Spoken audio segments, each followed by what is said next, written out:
Like, what? What is happening?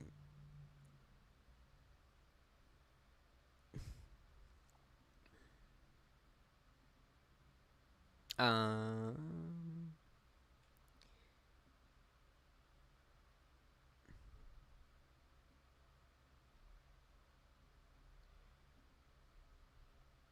Who's talking? Who's he talking to? Does anybody know who he's talking to?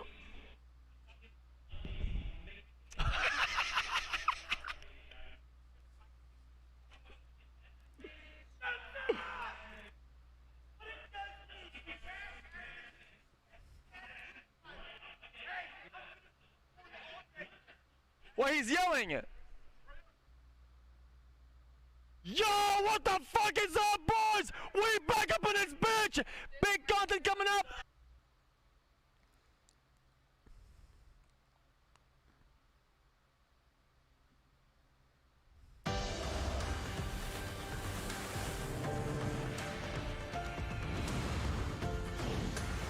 Everywhere you want to go, right in your own backyard. We discover the world of Ontario. Wake up. Okay. Oh.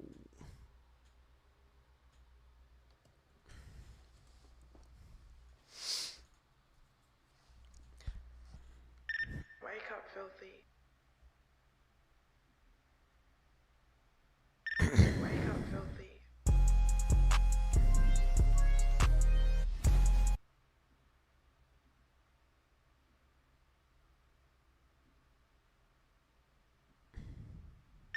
Wake up, filthy.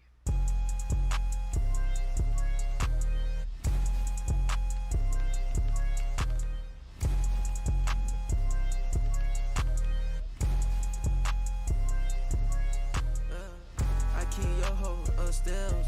When she wanna fuck, I just tell her ring the bell. Hit her from the she can't do nothing but yell. And she smart as fuck, I got this bitch straight I like out of this song. Yale. Yeah. And you know I'm high as fuck, my eyes just red, but you was just tell. If it's up, then niggas. That was pretty cool. It's a pretty cool edit.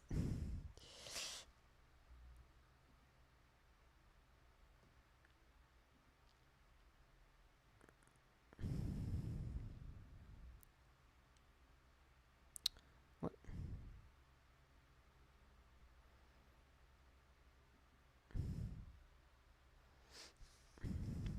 For a while there, it seemed like everyone wanted me to play an agent, a network executive, a lawyer. I'm not a duplicitous person.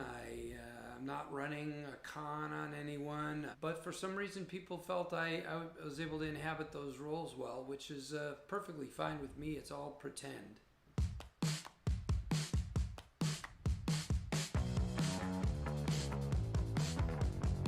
I just got a phone call from my agent, and he said, there's a show called Breaking Bad. They're going to invite you to do a part. You've got to say yes to this one. This is the kind of part people win Emmys for. Well, I haven't won an Emmy yet, but I've come close. So my agent was pretty on the nose there. He knew what he was talking about. Anyway, I'd never seen Breaking Bad. It was in its second season, and it was not doing well in the ratings. Didn't really do well until the third and fourth seasons. I called a friend as soon as my agent hung up, and I said, have you ever heard of this show Breaking Bad? And he said, it's the best show on TV. You have to say yes to that. Whatever they ask you to do, say yes. So Vince calls and he goes, there's a character, his name's Saul Goodman. He's a lawyer, he's a sleazy lawyer. You see these guys on the back of buses. They have the little advertisement on the back of the bus. I said, I know we barely know each other. I've not read anything, but I have an idea for his hair. I said, can he have a comb over and a mullet and then clean on the sides? And Vince goes, yeah, I think that'd work. That sounds pretty good. What you two need is an honest-to-God businessman, right? Somebody who treats your product like the simple, high-margin commodity that it is. Somebody who ships out of town, deals only in bulk. Someone who's been doing this for 20 years and never been caught. The look of Saul is a big part of how I play them and where I draw the energy from. I've always gotten a lot from hair and facial hair and costume as far as informing and telling me who this person is and how they walk and sit and stand and talk. You know, the part was written by Peter Gould, who then carried on to create Better Call Saul with Vince Gilligan, and who now runs that show for the last few years. Those guys just were really having fun. And in fact, they gave me the part not because of Larry Sanders, which is what I thought. They gave me the part because of Mr. Show. So give them tons of credit for foresight. Grammarly helps make your writing clear and concise, no matter where you are. Compose a It's the biggest, best role I probably ever have in my life. Hi, I'm Willem Dafoe, and this is the timeline of my career.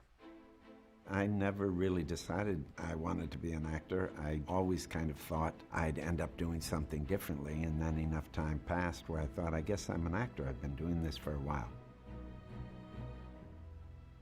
I went to school for a little while in an acting program, but I dropped out very quickly. And I was reading about people like the Performance Group, the Manhattan Project, Grotowski, Robert Wilson.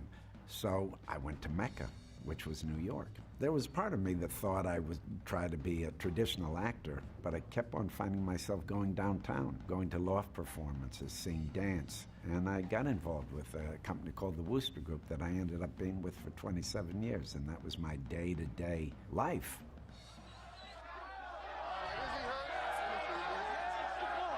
Speak English. He's hurt. My first IMDb credit is Heaven's Gate. But that was a very particular situation. Someone said, you know, they're making this movie, and it's Michael Cimino. And the picture came out, I had seen it, I thought it was great. And they're looking for ethnic faces. The audition was you did one monologue in English, and then you did in another language. So I had a friend of mine phonetically write out that speech in Dutch. They just assumed I was fluent in Dutch. So when I got there, Cimino asks me to improvise in a scene, talks me through the whole scene, and he says, okay, and in Dutch.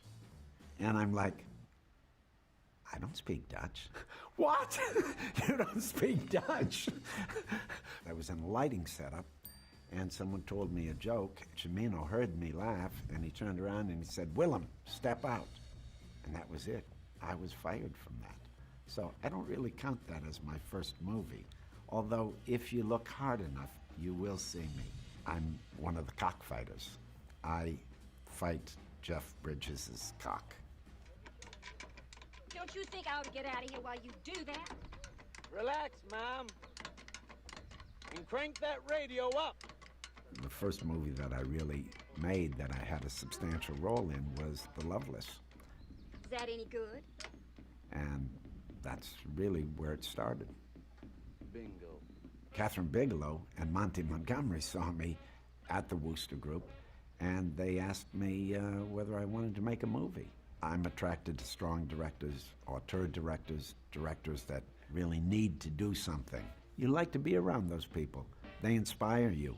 They take you to places that you can't go by yourself. And I'm not interested in doing a job. I'm interested in helping an artist do what they need to do.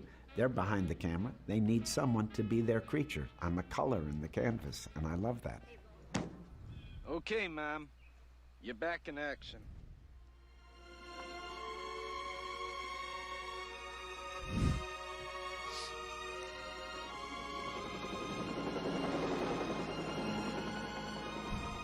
Platoon was a movie that took a long time to get made. Oliver Stone saw lots of actors because he first just wanted to cast a group of actors and then decide what characters they would play later. He said, yeah, okay, you're going to be in this movie. I don't know which role, which was kind of an interesting approach. I arrived in the Philippines, and my plane was the last plane in because there was a revolution. Sit tight, the movie's canceled, we'll get you out when we can. So for about 3 or 4 days, me and a couple of other people that were there ahead of time were out on the streets with the people. And it was an incredible feeling because it was a revolution that happened, for the most part, without violence. They got the movie back on track, and we made it. The fact that that death scene in Platoon has become iconic, As I was doing it, it felt special, but that doesn't necessarily guarantee it's going to be iconic. All the elements came together, and I was just part of that. When you talk about task-oriented acting, it sounds like maybe that isn't emotional, but it's very emotional. I'm told to run from here to there. I know that I'm going to die at a certain point. Does it get any simpler than that? But once you engage, it was like practicing a death. And when I see it, I do get a chill. I remember very well the first time I was nominated for an Academy Award. I didn't even know when they were announcing nominations. My son's babysitter called me up. Hey, guess what? You've been nominated for an Academy Award. With Squarespace, editing and adding pieces on my e-commerce site is quick and easy, so I can focus more on the creative part of my business. I've dreamt of this day for so long. I lived every moment over and over. I imagined every tiny detail, but even my plans fell short of how sweet this day would be. Now that we are here at last, I can finally say, I will have everything. Hey, can I go with you? No. We'll move faster alone. Remember, we're bringing God and man together. They'll never be together unless I die. Last Temptation of Christ, there was a long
I don't. What? He doesn't.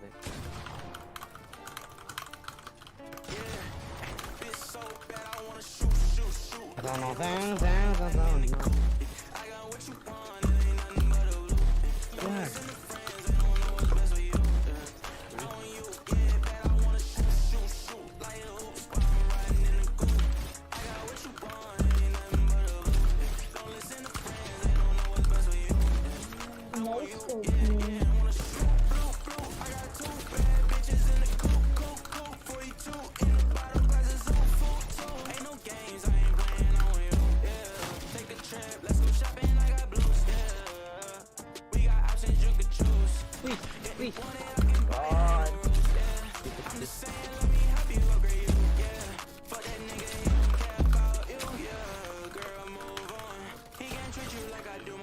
Too long. I got homies for your friends and we can group on. We are early, hit our shot like Curry. Bitch, I wanna shoot like hoops while I'm riding in the coupe. I got what you want, it ain't nothing but a loop. Don't listen to friends, they don't know what's best for you. I want you, yeah, that I wanna shoot like hoops while I'm riding in the coupe. For you here and now, so let me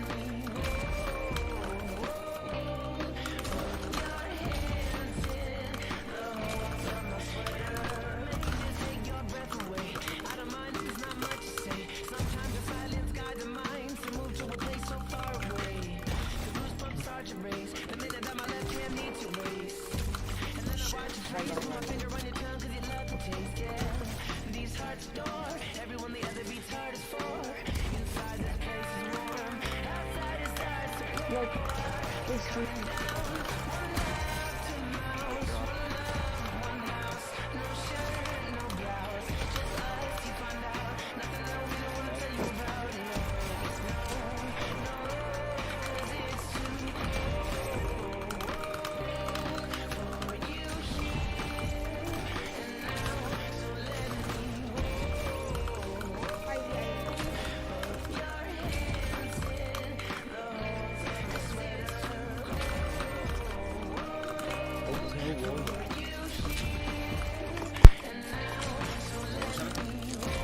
My mic was off.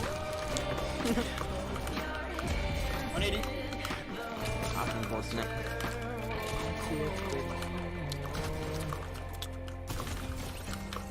Where are you? Got it. What the fuck are you doing?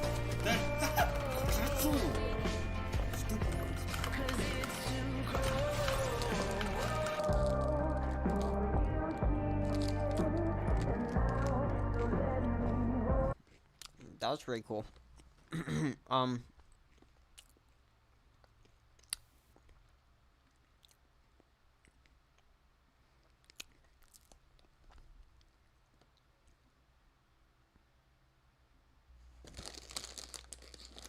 That was a long video.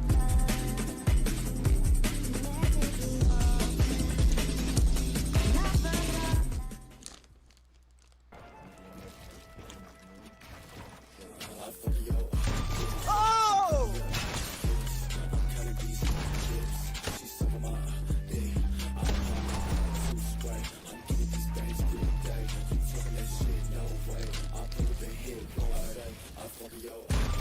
Well, that was really good.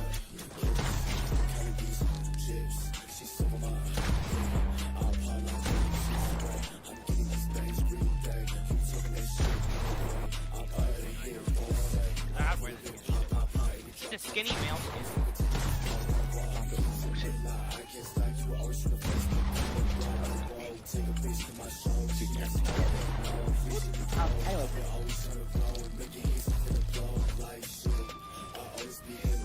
Yo.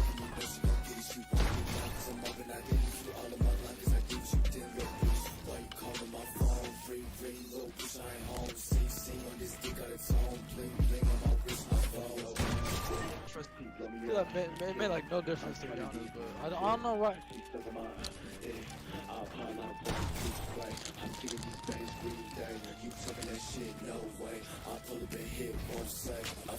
You asked him. I don't like this song very much. And then when he tries to do something, he doesn't even think back. He just takes his leg over and takes it.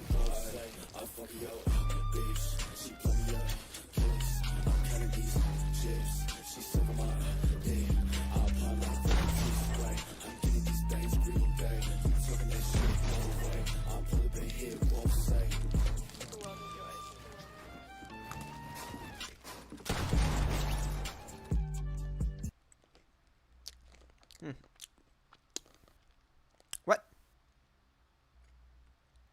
I'm subbed to you already? Wait, what? Hold on, wait, what's going on here?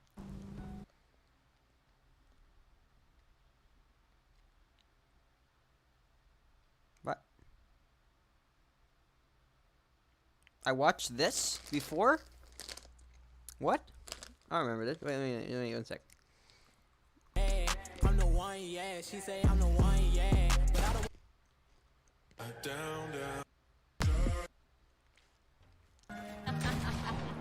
Nick, you're Oh, I remember. Kind of.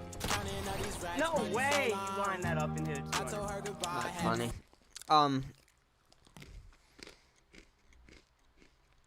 Yeah.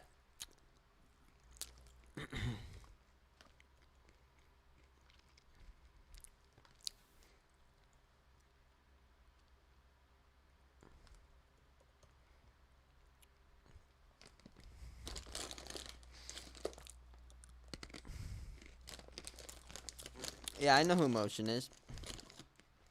I don't talk to him anymore, but I know who he is.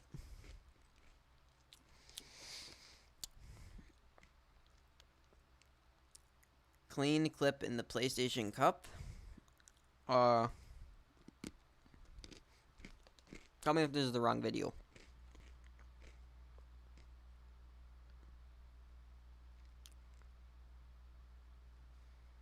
I mean,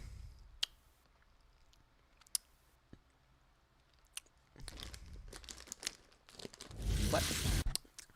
That was cool, I guess. If you want me to react to a video, though, just tell me. I'll react to something else. But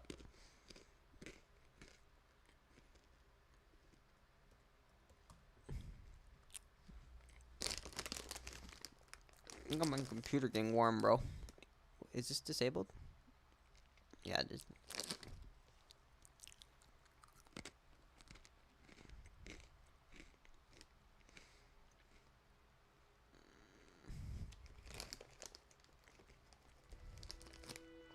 Edited. Fantasize. What? Okay. Watch your montage? Okay, I will. After this, a minute montage.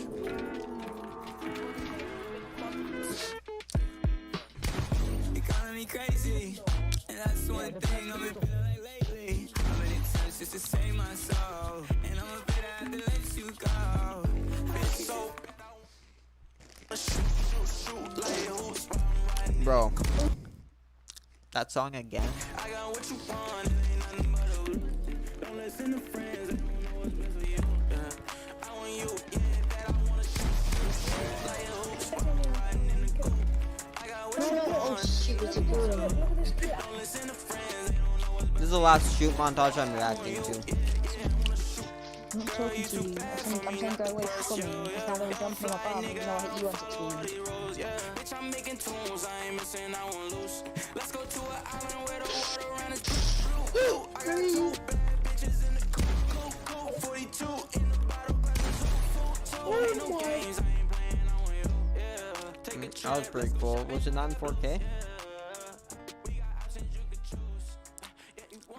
Oh, what's going on?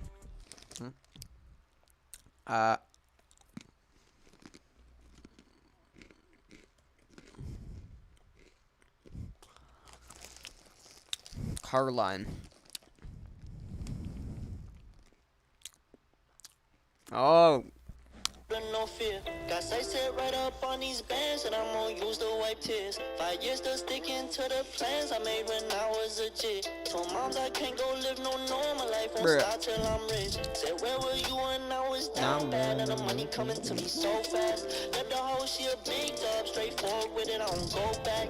Everybody living better, I still remember times we done broke down. Got it on this come up, I gotta get a bag for the family. You should add USB to your Christmas list. Got a cold heart in a cold world. Ever since you left, I don't know what's next. I ain't found closure. I keep a knife in my chest just to cut holes off. I don't know. Leaving a bitch in the past. I gotta go now. It's over. Left me out here grieving.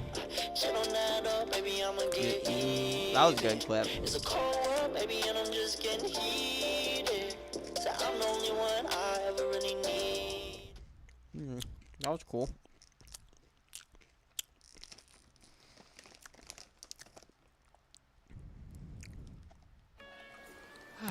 Freedom. Redeem your freedom with CIBC Aventura. Oh, wow. Bro. What is going on, bro? Oh! This is inappropriate. It's gone too far.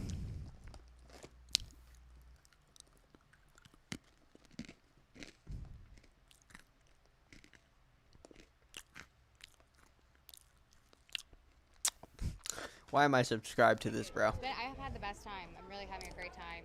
Made 5 movies this year and trying to finish college, but it's been really fun.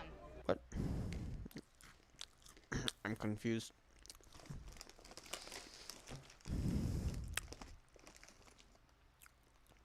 This has been on my recommended for so long. What is this?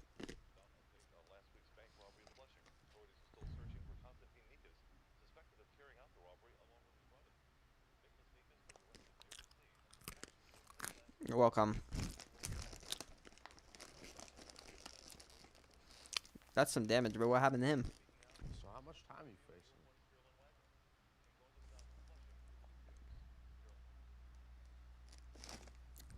Come on, man, look at me. I don't care. I don't give a fuck. I know your situation can't be worse than mine.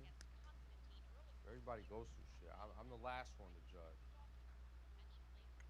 This is Rocky. You ever do time before? Just asking you a question. Why you gotta be such a fucking little prick all the time, man? Look at you. Look at you. You're drunk as shit. Now you want to get real with me? Don't fucking flatter yourself, bro. I'm not trying to get real with you. You know what? I'm fucking real. I'm trying to talk to you. All right? Go fuck yourself, man. You think you're better than me. I am better than you. You're an ignorant fuck, bro. No one's better than any next man, all right?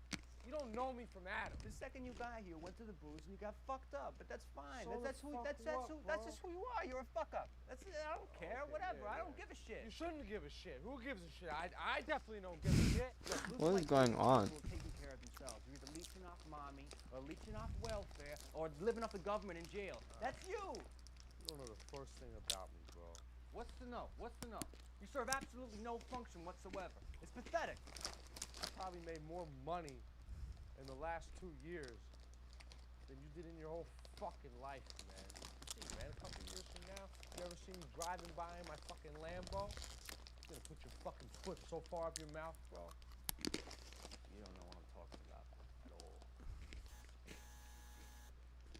How fucking time.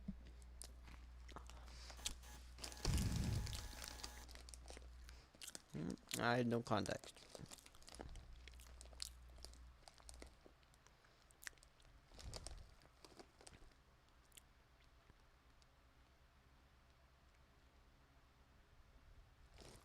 The Very Merry Tree Sale is going on now at Michael's. All trees are on sale, from slim and tall to fat.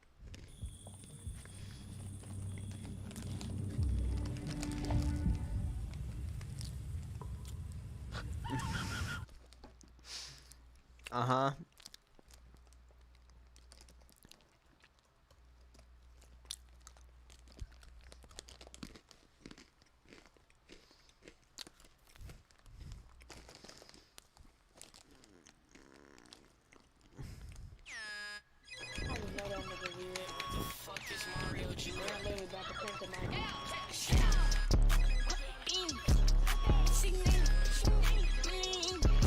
Hold on. Hold up. I'm very loud.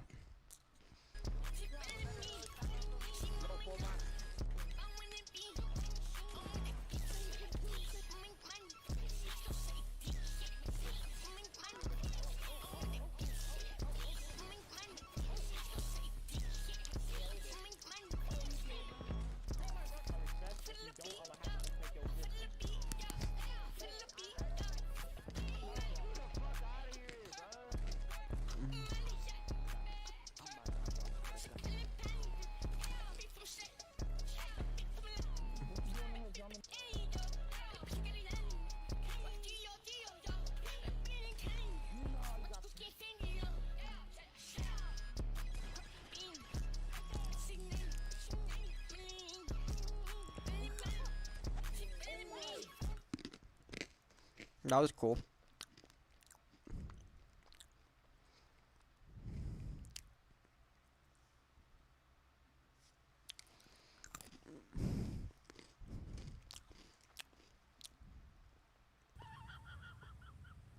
Are you lost, baby girl? Wow. Wow, wow, wow. Wowee. This movie has a lot of squishing in it, and corn gobbling, and munching the kitten, and bouncing on the old pogo stick, if you get my drift. There's a lot of this going on. Yeah, that's basically the movie in a nutshell. So this movie is called 365 Days. It is definitely not a ripoff of 50 Shades of Grey. Let's just establish that it's definitely not a ripoff. So the movie's two main characters are this gangster dude named Massimo and this woman named Laura, and they're very fit. Laura is this very attractive young girl. Massimo is this like sexy Italian mobster. He's chiseled like Hercules, you know?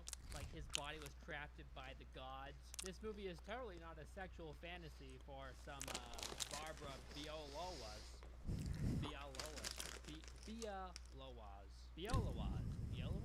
Barbara Biolowas.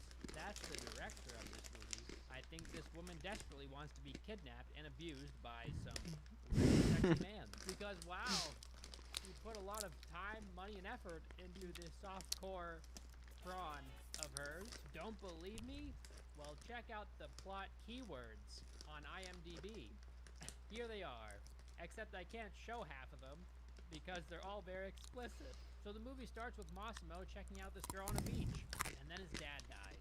His dad gets shot by some other gangsters, and it's like this big dramatic moment. And then they play some very out-of-place music. That's kind of a running theme in this movie, like really bad out-of-place songs. They're littered throughout this film. Like every other scene has this really bad song in it.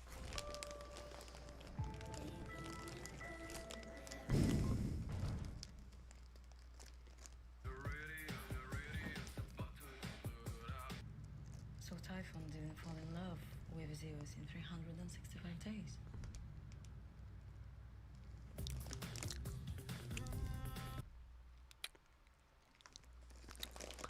Uh-huh.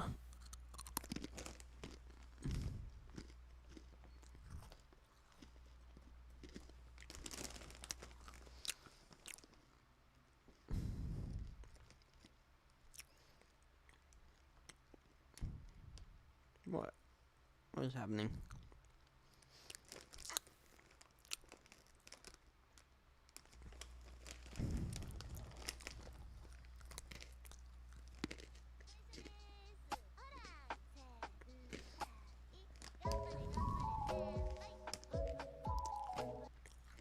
Ah.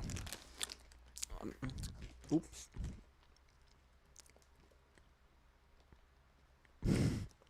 You both have an anime profile, though. Let's go channel.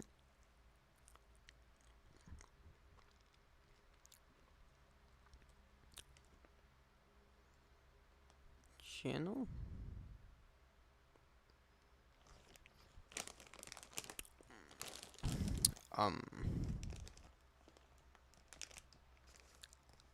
The eye? What? Bro, what is his name?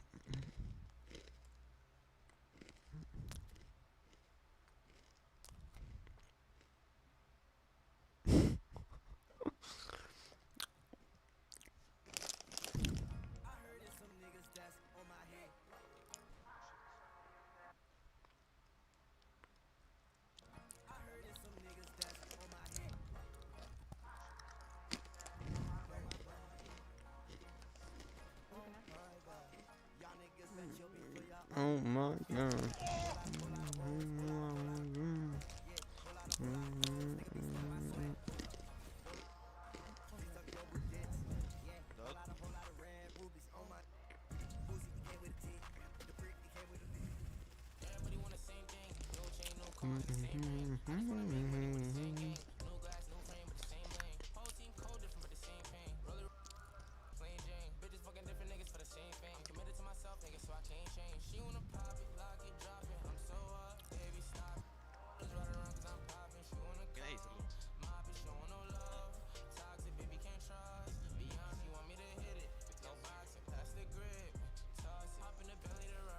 You got a problem with something.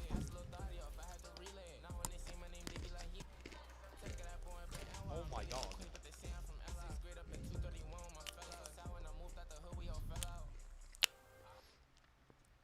That sounds good.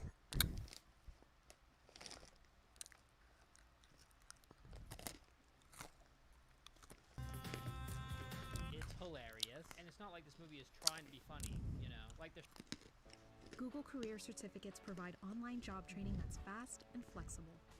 Learn at your own pace. shark movies I covered before, or Velocipaster, for example. Obviously, those movies are trying to be ridiculous and funny, but this movie is awful.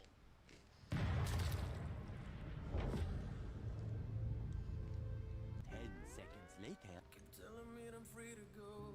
Was like a million times. So the movie doesn't waste any time and it goes straight into the, you know, the good stuff.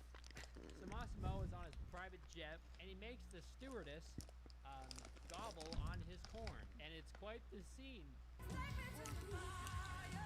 And it's made even more awkward that he just puts up a screen and like dudes that can obviously listen in on what's happening. Like they're right next to him while he's like forcing this girl to, you know, suffer on him. It's quite the scene. And they play a bad song during this scene too.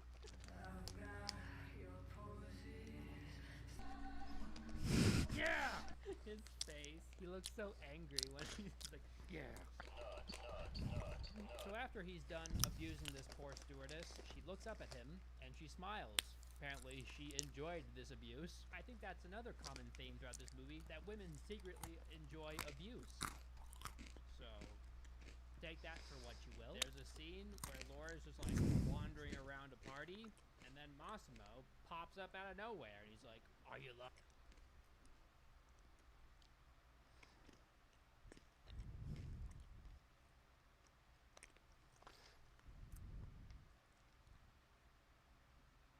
You lost the baby girl. It's very creepy. Are you lost, baby girl? She walks away and then she turns around and he vanishes. Just poof, like a ghost. You guys get it? It's like her sexual fantasy, you know, lingering in on her. Like, oh, hey, I'm here. I know you got the horny, and I'm here to provide you with the squishing. Laura's boyfriend doesn't really care about her, and, you know, they show that throughout the movie. And she's done with this guy. So she wanders the streets at night for no reason. She's just kind of like walking around. Oh, no, there is a reason. So Massimo can have his guys like kidnap her and drug her and bring her back to his place. It all worked out very conveniently. So she wakes up and she's all disoriented. She's like, oh, where am I? And she starts walking around his place and she finds a painting of herself on his wall, which is very strange. So yeah, that's kind of a huge red flag right there, that you should leave immediately. Strange. So yeah, place and she finds a painting of herself on his wall, which is very strange. So yeah, that's kind of a huge red flag right there, that you should leave immediately. This guy's kind of a weirdo. And then she runs into him. I love how he just kind of like pops up behind her. He's like, ooh, I'm here. I know where you are at all times. Creeper. Oh man. And then he says that line again. Are you lost, baby girl? Kill me.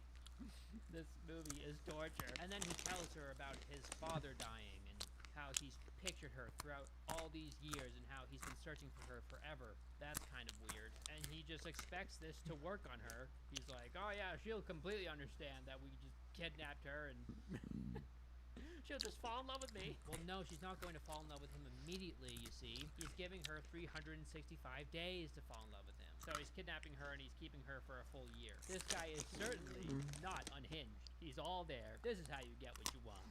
Just take it. You can tell that he loves her because he's completely robbing her of all of her free will. That's love. The first thing that he does when they see each other is he feeds her an ice cube. He's like, shoves it in her mouth. He's like, take this, it'll help the sedative. Who just shoves it in there? Here, take this ice cube. So he tells her that he's been trying to find her for years. Prowling. He's had his guys out there looking for her for years. How does he have this portrait of her on his wall that's like completely accurate? Did he just sit down and describe what she looked like to someone and they just happened to paint her perfectly? Okay. And he only saw her through a telescope while she was like standing there on the beach in the beginning. That's like the only reference he has of this girl. So he just fell in love with her just because he could see her from like, what, 1,000 feet away? What? She resists him at first, but you can tell that there's a fiery passion underneath, waiting to come out, to burst open, and to... God.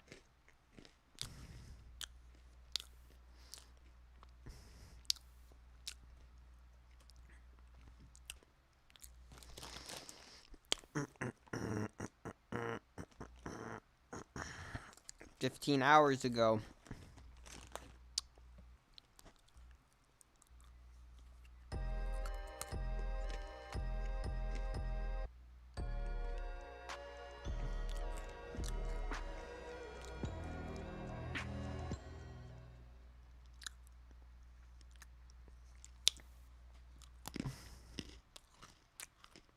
What?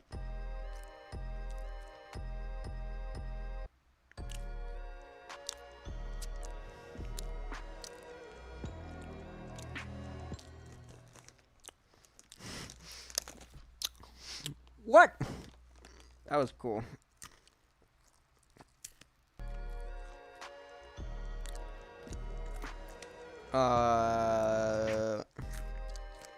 Bruh.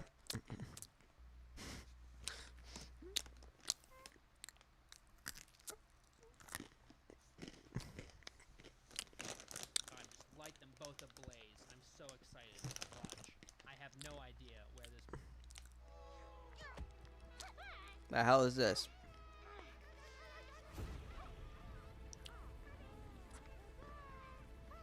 I don't like this. This is weird. Movie is going. It's not obvious at all. This is not something that we've all seen before. You see, right? Massimo is a guy that's used to this. She won't let him have her, and he's not used to that. He's always getting girls very easily. Damn. Since he's, kidnapped this girl, he expects her to fall in love with him, but she doesn't, and he likes that. Yeah, he likes the challenge. He likes the chase. Remember her ex-boyfriend and her family and everything? Well, Massimo planned for all that. He had his guys kidnap her, leave a note for her ex-boyfriend that she's leaving him, packed up all of her stuff, and brought it to his place. She didn't really have any choice, but yeah, she's his now. Every incel's dream.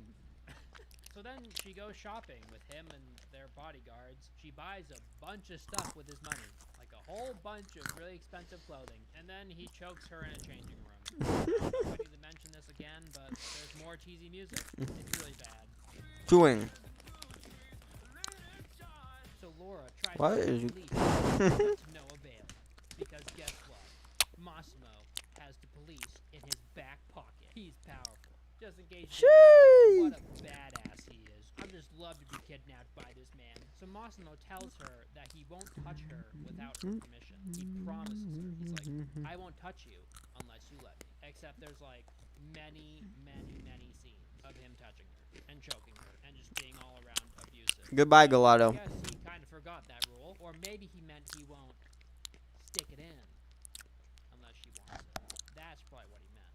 Like choking and all that stuff, that's fine. Like roping, totally acceptable. He just can't put his pee-pee in her VV without her saying, me please. You see. So then there's a shower scene. They're both using separate showers, and then he like turns to her, and then he literally says this. Why are you looking at it? Do you want to touch it? Don't you love it? Don't you love that this girl has zero freedom in this relationship, and that she's being coerced and like manipulated by this guy because he's powerful and rich, and he still treats her like garbage like the last guy. He's just more powerful, and he can keep her, and there's nothing she can do about it. And the ADR is really bad in the scene too. Especially if someone's taking away a pleasure you really desire. So she's on a plane, like literally forced What? to carry her. What did you say? They strap her down to a seat. Like this is already kind of weird. But then Massimo comes over and starts like feeling her up without her permission. I won't do anything without your permission. 3 days later. And the movie is Bruh. trying to convey that she's enjoying it, right? Like she likes being strapped down and restricted. Most women like to be kind of in control when they get touched, But what do I know? She's sitting there and he like plays with her nipple. It definitely does not make me want to snap my own neck. Bro, what am I doing, bro?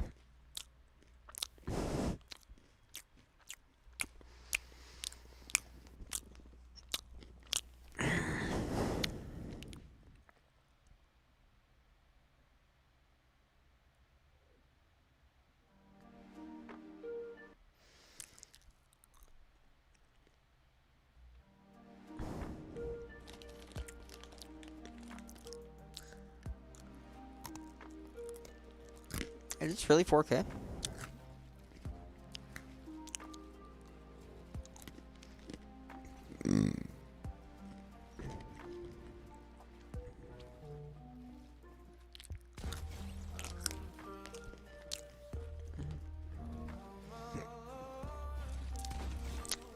The song is sleep, making me fall asleep, bro.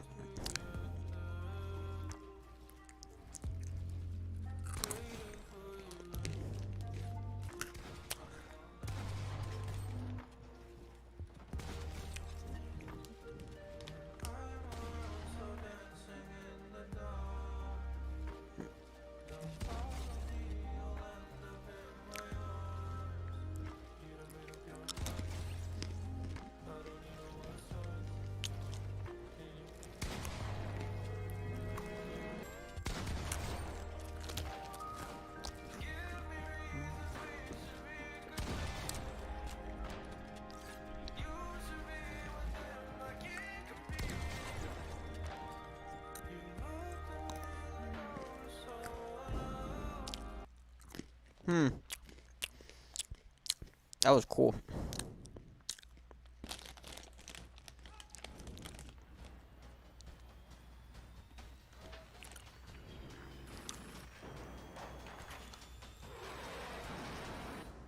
Dark to make you feel asleep.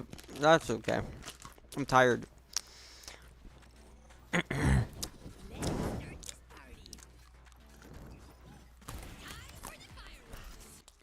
built my home office in Fortnite. I've had a lot of you asking if I could build my house or my office or something in Fortnite, and today I finally Fortnite. do. I'm gonna take you on a tour of where I do all of my videos, and then I'm gonna build it in Fortnite. And to put this to the test, I'm gonna bring in my family and see if they can recognize what I built. Let's go. All right, guys, let's first take a tour of my office. This is where I do all of my videos, and I need to warn you, I have not cleaned this up. This is exactly what I walk into every day, so let's just look at it. Okay, first you can see right here, I have these like French doors to my office. The reason I have these is because I have like little kids, and their little faces will come right here, and they'll look through, and they'll be like, "Daddy, come play with us." I can't handle that, and I can't get any work done, so I have to have the drapes so that I can get my work finished. Bro. Okay, then you come in the door, and you'll see here, here's my computer setup. I'll look at that in just a second. I've got my bookshelves over there, which we'll look at more, and then a whole bunch of junk. My office is filthy. You can see up here, we have all this like bubble wrap here. You can like pop it. That's actually for our little kids. It's amazing what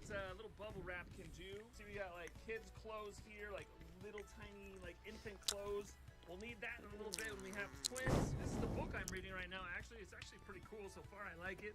Let's see. We got a bunch. Oh my gosh, it's so messy. I got these like things from buying my new PC. They sent me a whole bunch of like things that I don't need. Look, I've even got some like Fortnite stuff. Check out these awesome like action figures. Just laying around in my office. And of course, my bookshelves. Guys, I love reading so much. Like right here. Remember the Miss Bourne collaboration? Like these are those books. Oh my gosh, they're so good. I've read 90% of these books. Some of these are my wives. I haven't read them, but I love books. See over here in the corner, a mess of wires and stuff. I feel like I'm always pouring through wires, trying to hook things up to my computers. I've actually got 2 PCs now. This is my old PC. This is what I ran my whole channel on for a long time. Just this iBuyPower kind of cheap PC. And then I've got my new PC over here. This thing's kind of a beast. Like even right now it's running. I'm just gonna tip it a little bit so you can kind of see inside. There's just a quick peek inside. Sorry about the bad angles, guys. I got this fan here because it gets so hot in my office. Okay, we're gonna come around here. We got my like 3 monitors. Over here we've got like a Discord. Obviously I was watching some YouTube, but these 2 monitors are hooked up to my beastly PC over here. And then I've got my like soundboard here. This is my Go XLR that I recently got. And then here's my mic that I bring over here, and I can talk straight into it, or I can move it back over here when I'm done with it, get it out of my face. You can see up here, here's my webcam. All right, there's kind of like a bright light back there. Let me move it. There's my webcam that I look into. That's what's looking at me every day. When you think I'm talking to you, I'm actually talking to that. Then I've got like my mice down here, the control to my fan. I got a whole bunch of sticky notes that have my like video ideas on it and stuff. And then over here I've got, oh look, here's a little Fortnite Skull Trooper. He's actually pretty cool. Signed by some of the original Fortnite creators. Bruh. Oh, there's one of my brothers, Jeremy. And then that's Donald's signature, along with some others. Got my trash can down here. You can see I've been eating some candy. We just had Halloween, guys. Don't judge me. And then, of course, we got my green screen back here. You can see if you look behind the green screen, there's a whole bunch of stuff, including some Christmas presents for my kids. Do not tell them that it's back there. So, yeah, that's Bro. basically what my office Do I not watch Wait, video? it's the Mustard Play silver play button. Woo-hoo! I just need the gold play button to really complete this room. But that's it, guys. Let's see if I can build it in Fortnite. All right, guys. Now you can't see the mess because of my green screen. That's why I have a green screen, so I can have my office a complete mess. But we have a completely blank map here. How should we start? Let's start with the floors. Okay, I need to find like a good wood floor. Oh, here's a nice one in the haunted castle floor. Let's see. Oh yeah, that's perfect. Okay, this looks just like my wood floors in my house. See, now I need like a carpet that goes beneath my desk. Aha, here we go. Craggy Cliffs has one just right. Okay, although that's not quite the color. Mine's white, but this is close enough. Office is looking good so far. Let's find a desk. I need like a decent desk here. Not really seeing any good desks. So, I mean, there's like these ones, but they have stuff on it. I don't want anything on it. I'm just gonna make my own. All right, so I'm gonna get one of these, and I'm gonna place another one on the other side. I gotta find a desktop, and normally I would use like a 4-piece like this, but you can't really get it small enough for the desktop. I mean, this would be like a super thick desk. All right, so this is what I decided with my desk. So I got those 2 end tables, and then I used this like end table right here, and then just resized it to fit like the top of my desk. I do need to make it a little thinner though. Let's do that. Okay, that's actually not terrible. My custom desk. All right, let's get some computers on there. So the rig galleries have these nice monitors, although they're a bit big probably for what I'm doing here. There we go. Okay, that's looking good. Let's add this little like light and obstacle gallery though to the like back of the monitors. So look, now it actually looks like a monitor with like a base on it. Beautiful. Oh my gosh, that actually looks way better than I thought I could get it. I'm not really sure what to do for a keyboard. I'm just gonna take this like picture frame and just draw.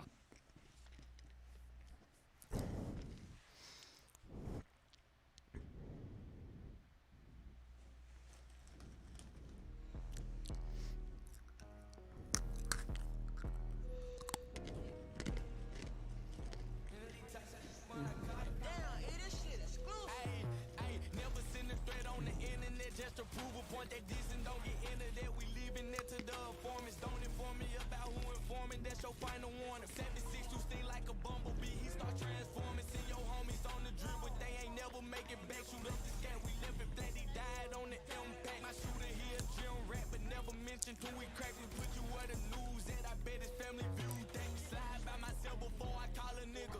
My fingernails dirty, cause I'm still a grave digger. And we ain't capping no wax if we never pull the trigger. And goon steady putting Jimmy Glow up in his whistle. Never been the one to say today I'm the one clutching on the Drake. Make sure he don't get away. I'm the only thing I chase. In the full race, the back of his neck hit the ground to the K. Walk up to him, see Gray stood over, put one in his Oh, it's too bad you didn't get that one.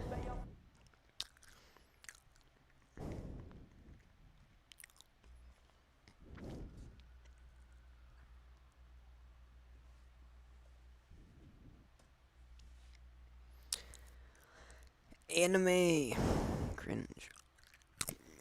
This one?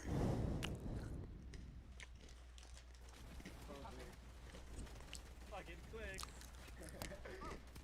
Oh, Blaine's fucking team. Blaine, bro. Blaine is fucking. 47 on the. Oh my god. I want to get good at zone ones. Where's the strong?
That was good.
4 minutes.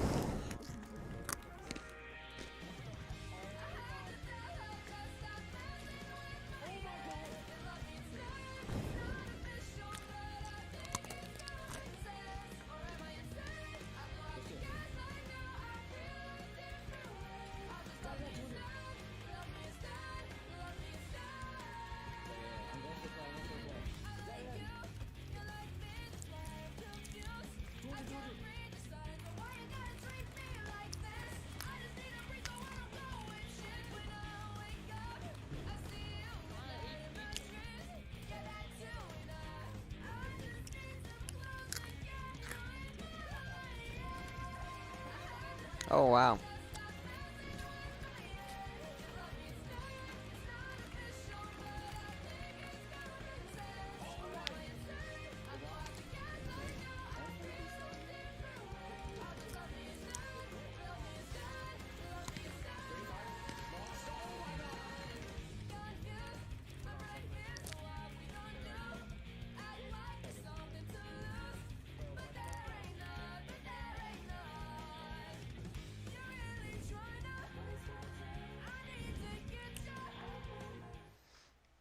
That was cool.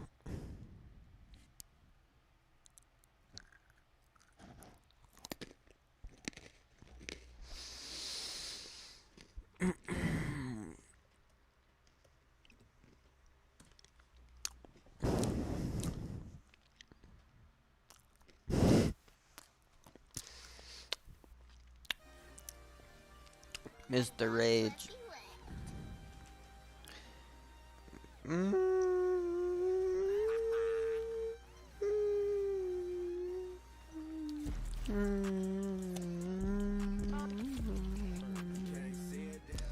Brother Guap.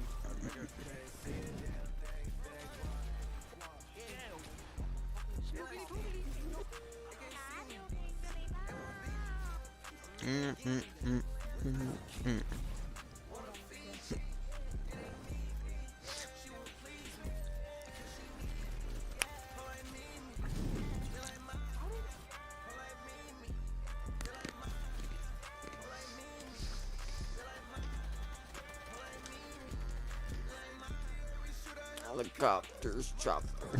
Nah, Team Mars be ain't live right now.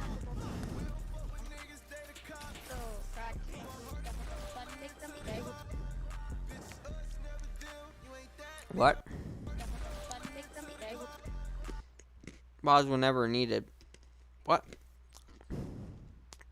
Something gonna happen? Oh, bro. Your settings. Man. You tripping.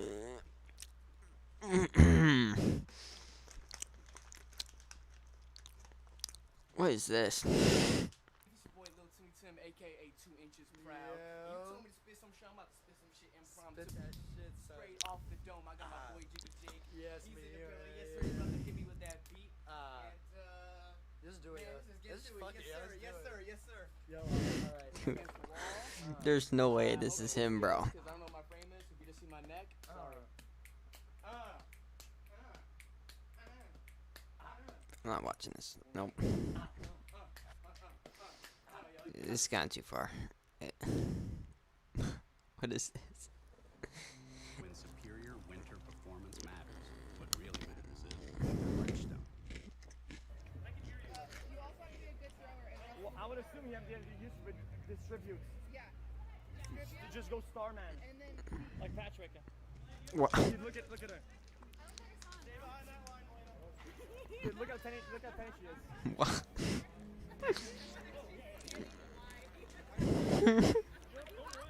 She's small. Standing wide like he's gonna do something. What?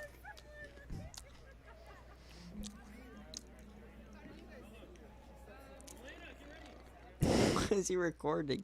So downy, bro.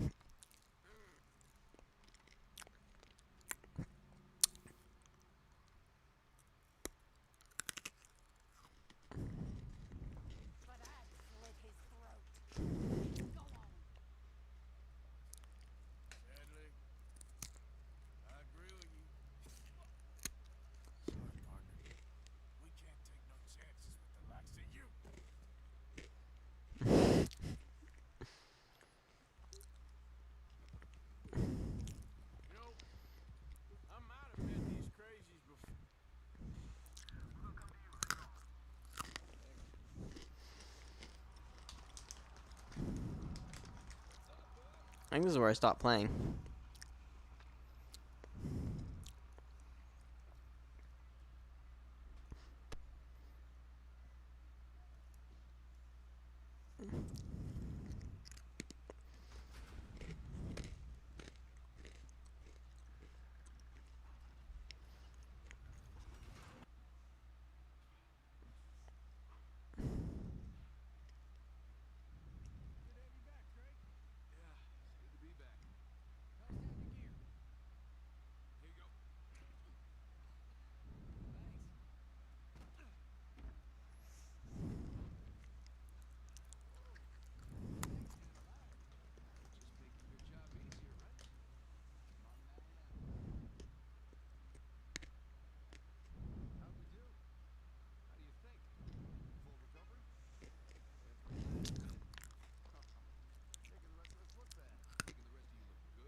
What the frick?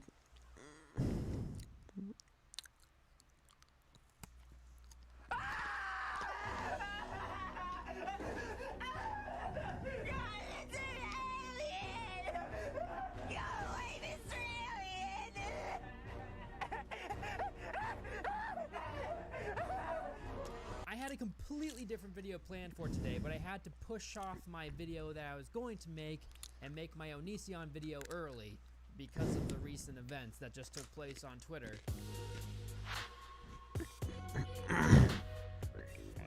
For those of you that don't know, there was a tragedy that took place a couple days ago. A very successful singer and songwriter that started out on YouTube named Christina Grimmie was shot and killed. It happened after one of her concerts in Orlando, Florida. She was out signing some autographs for her fans, and then she just got shot 3 times. You might be wondering what this has to do with Onision. It's nothing new that Onision is kind of a dickhead. He goes the extra mile this time to prove that. Onision took to Twitter and he tweeted out some really insensitive shit. Christina gets shot and you all prayed for her. 1. If your God cared, she would not have been shot.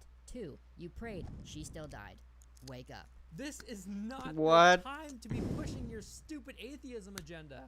It drives me insane seeing shit like this. Complete heartless bastard. Just cunt. Just cunt. And then he goes on to say, My bad. What I mean to say is, my thoughts and prayers go out to blah blah blah RT me while I make this tragedy about me being a caring guy. You're doing the same exact shit except you're being a prick about it.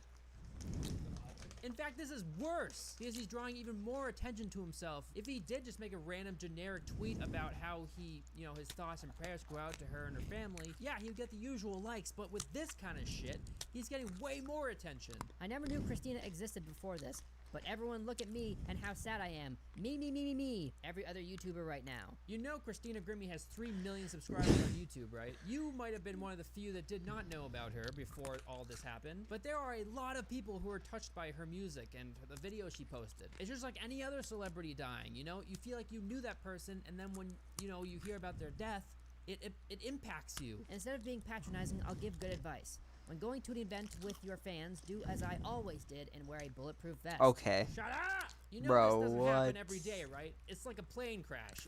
You don't just plan for that shit to happen. And why would she wear a fucking bulletproof vest? Those are so heavy and, you sweat so much. And if she has to perform on stage with that shit, I mean, someone like you, Greg, I can understand why you want to wear a bulletproof vest. Because I'm sure there are lots of people out there that would really love to shoot you. And these tweets aren't helping your case. Wait, Keemstar/Drama Alert is a piece of shit just like I said from the beginning? No way! This fucking guy is worse than Keemstar. He really is. Dude, you make Keemstar look like Gandhi. I mean, fucking Christ. He even proves this with a tweet. God doesn't care. He will let you get shot. Thousands will pray for you and he will watch you die just the same. But if you're an atheist, you don't believe in God, so how is this relevant to your beliefs at all? Rest in peace, every person who died but was not famous enough for you to exploit on your Twitter. Just like you're exploiting the situation 10 times worse than anyone else is? Way more people are going to gravitate towards your hateful tweets than they are going to towards someone who is being supportive. Yeah, they're going to lash out at you, but isn't that still exposure? Hypocritical cunt. To be fair, I am worse than AIDS, cancer, and genocide combined. Stop giving yourself so much credit, Greg. Christ. A YouTuber getting shot while signing autographs, and you all made jokes about me when I showed up to VidCon in a bulletproof vest. Idiots. Gotta make everything about you, don't you, Greg? Don't you? Everything just is twisted around to be somehow about you. He didn't send a single tweet out about how he feels bad about the situation. And even if he did with all this shit, who would believe it? This guy is a piece of shit. I didn't know Christina Grimmie personally, but I did watch some of her videos a long time ago, and from what I could tell, she was a very caring person, a nerd who liked music. Hey guys, I was wondering what you guys thought of Cliche, because I'm going to be uploading an acoustic version soon, which sounds really great on piano. So I'm really excited to upload that one. I want to say more than anything, you guys are the reason that I'm doing my thing out in LA and, singing, being a musician, and I really, really appreciate every ounce of your love. Deserve this. Absolutely not. But the way that he's shoving this aside like it's just, just another death. Just someone else who died. Who cares? Who fucking gives a shit? The fact that anybody cares about this. She impacted a lot of people's lives. She's a celebrity. That's what they do. So clearly more people are going to be affected by the death. What don't you understand about this, Greg? Can you not just think outside of your bubble for 2 seconds? In today's age, one person can communicate with millions of people at the same time and make an impact on those people. So when that one person dies, those millions of people who, once watched you online, they are going to care. The same way your little fucked up audience would care if you died. But I know, right? You're edgy, you're cool, you're self-righteous, you don't give a shit. The 2 dogs that I own have more heart than Onision.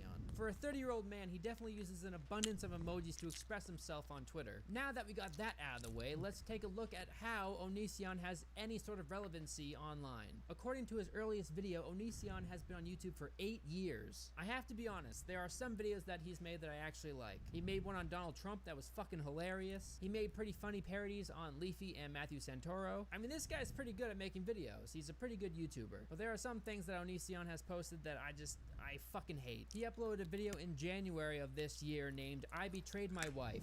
Hello, I spoke with Lainey and she agreed to me making this video. Lainey and I are getting separated. Not necessarily divorced just yet, but a lot of things are going to be changing in our lives and we will no longer be in a romantic relationship with one another. To save you some time, it's pretty much 10 minutes of him rambling about how his wife left one day and he decided to cuddle and give a massage to his wife's girlfriend. It just seems like a really stupid, like, high school drama. Oh yeah, and he cried like a little bitch in the video. I don't want to cry because I don't want to be I don't want to pretend to be a victim. I'm not a victim at all. Oh, I shouldn't have cuddled with her. I shouldn't have done that. I should fail you.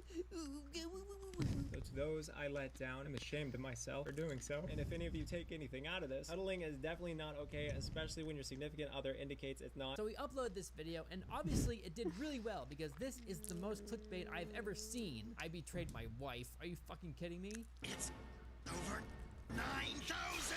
I must give props to Onision because he is bluntly honest, but at times that kind of leads to him being a complete prick and talking off the cuff, without thinking about how his words might affect other people. So after seeing how well this video did, of course Onision had to upload a second video called I Betrayed My Wife.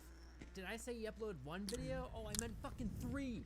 He uploaded 3. There's I betrayed my wife, I betrayed my wife, and I betrayed my wife. Gotta rake in that ad revenue. Just to save you some more time, what you'll get out of the next 3 videos is that he likes getting his ass fingered, and his wife will deliver. That's pretty much all it is. I kissed Shane Dawson on the lips. I was like the first guy to kiss him. Okay, and I have I'm a banana, and that's like a phallic, like, I have a song called I'm a Banana. Hello, metaphor, penis. If you guys don't know, within the male anatomy, there's this thing called the P-spot. This is the area of my body I repeatedly asked my wife to stimulate. She refused, saying she thought it was weird. You guys saw me break down crying in the first I Betrayed My Wife video. I'm done crying now. This woman was willing to stimulate my prostate, to deliver to me something no one has ever offered me before. And not even 12 hours ago, I let her do that to me. That experience last night has actually brought me to a positive announcement. That announcement is that because I enjoyed rectal penetration so much, I'm fairly certain at this point that I might be bisexual. Was willing to stimulate my prostate, to deliver to me something no one has ever offered me. Announcement. Okay. What is going on, bro?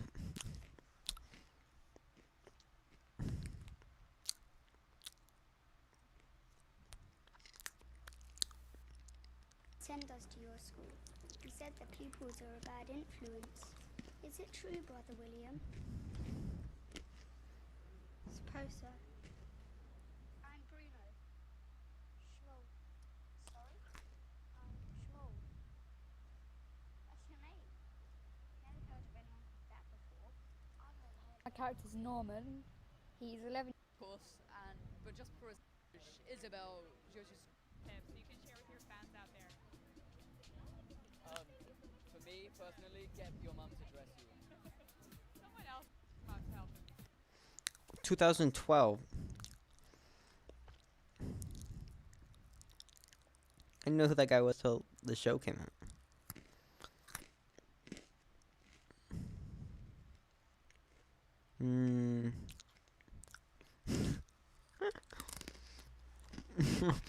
I have no idea.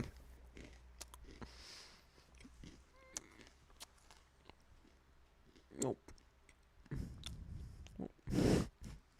What is this? Wait, oh wait, I saw A24. Okay. Go, Walter.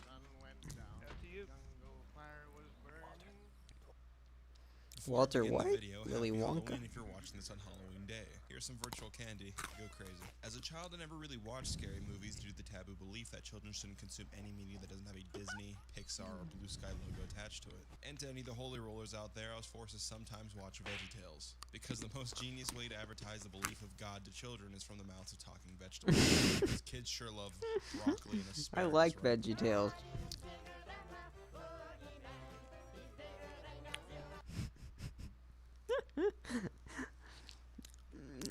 Bruh. My fucking ass. But as my body got taller, my voice got deeper, my heart got heavier, I started challenging my comfort zone and became interested in the horror genre. I was at a crossroad when it came to settling on the topic for this video. The one you're watching right now, here's a high five, you special little pumpkin. I find old slashers to be incredibly entertaining, but they're also incredibly oversaturated to talk about, especially with it being spooky month.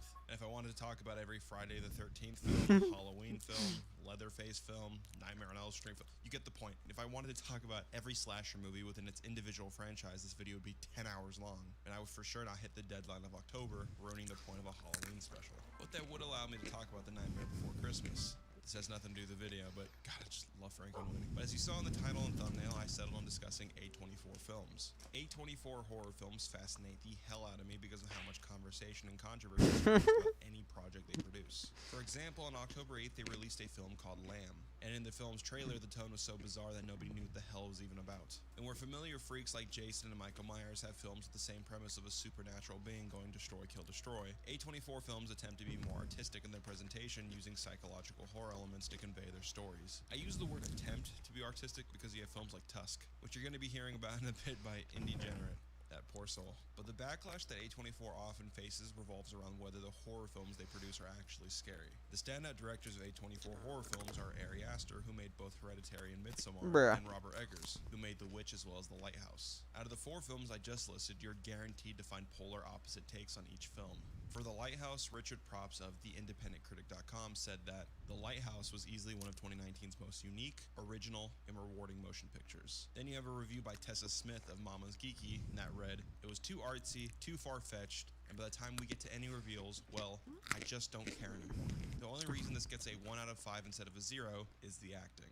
The same lady who gave My Little Pony: A New Generation a 4.5 out of 5, but hey, at least she was super gracious to Lamb. Which is strange because for Lamb she wrote that Lamb is not for everyone, but those who allow themselves to be taken by it will find themselves thinking about it for days. Tessa, where the fuck was that mindset when you watched The Lighthouse? Most A24 horror films are definitely what you would call artsy projects that convey deeper meanings while focusing more on storytelling instead of attempting to scare the audience. That's why I find them so fascinating after all. Horror films like Lights Out, the new Poltergeist, or this recent Conjuring cinematic universe rely on cheap fright tactics to get a reaction from the audience. The screenplay being the last of priority. If I stand to get a cup of coffee and randomly hear a loud bang, I'm gonna flinch and switch to high alert. It's not hard to jump scare an audience, but it does require effort to make the viewer truly unsettled. I'm not a Grinch though, I do enjoy dumb fun, but to use those arguments to judge some of A24's projects is a bit unfair. I take that back actually. I kind of understand why when you look at the marketing for some of these films. They're damn near false advertising, showing only the scary highlights while cutting out all the buildup. If you went into the theater for Hereditary expecting 2 hours worth of the trailer content, I could totally understand why some would leave underwhelmed. I'm not one of these people. My first viewing of The Lighthouse is quite an experience, but hey, I'm just built different. Like Tessa said, they're not for everyone, but those who allow themselves to be taken by it It's about will find drive. themselves thinking about it for days. Or some will find these films slow, boring, pretentious, shallow, and a waste of time. Some will see high-class art with depth and complexity. What the- That's why I find themselves thinking about it for days. Or What some will was find that? these films slow, boring, pretentious, shallow, and a waste of time. Some will see I need to look that in slow motion.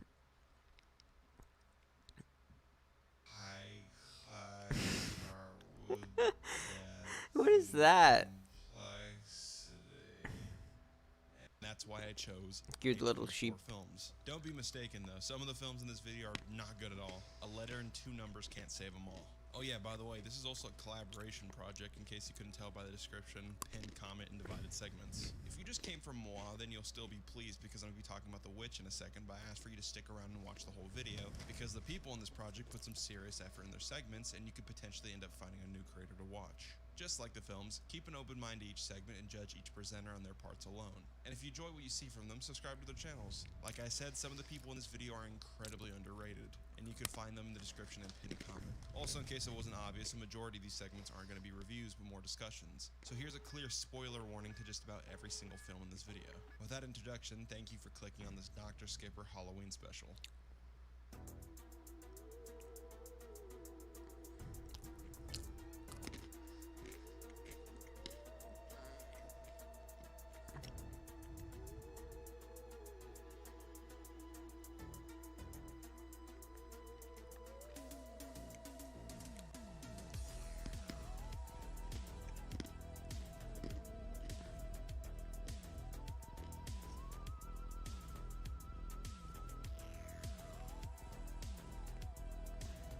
Okay, I actually want to watch this video, but I have to go eat. I'm putting this on for now.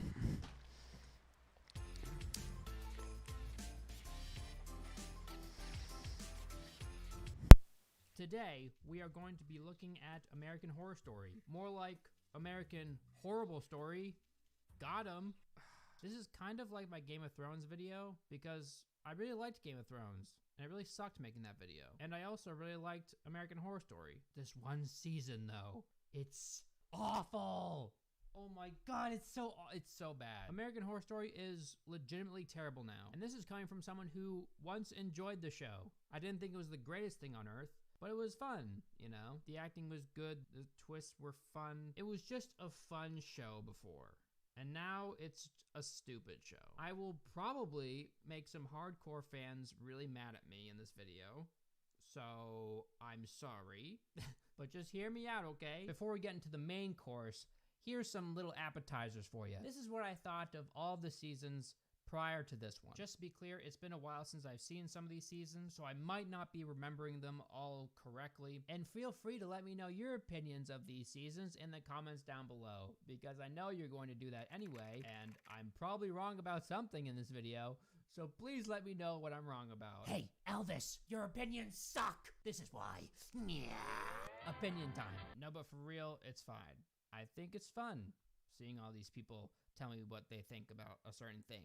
Because ultimately, that's why I'm doing this. You know, it's a discussion. If the discussion was me saying something, you replying, and then me never saying anything back.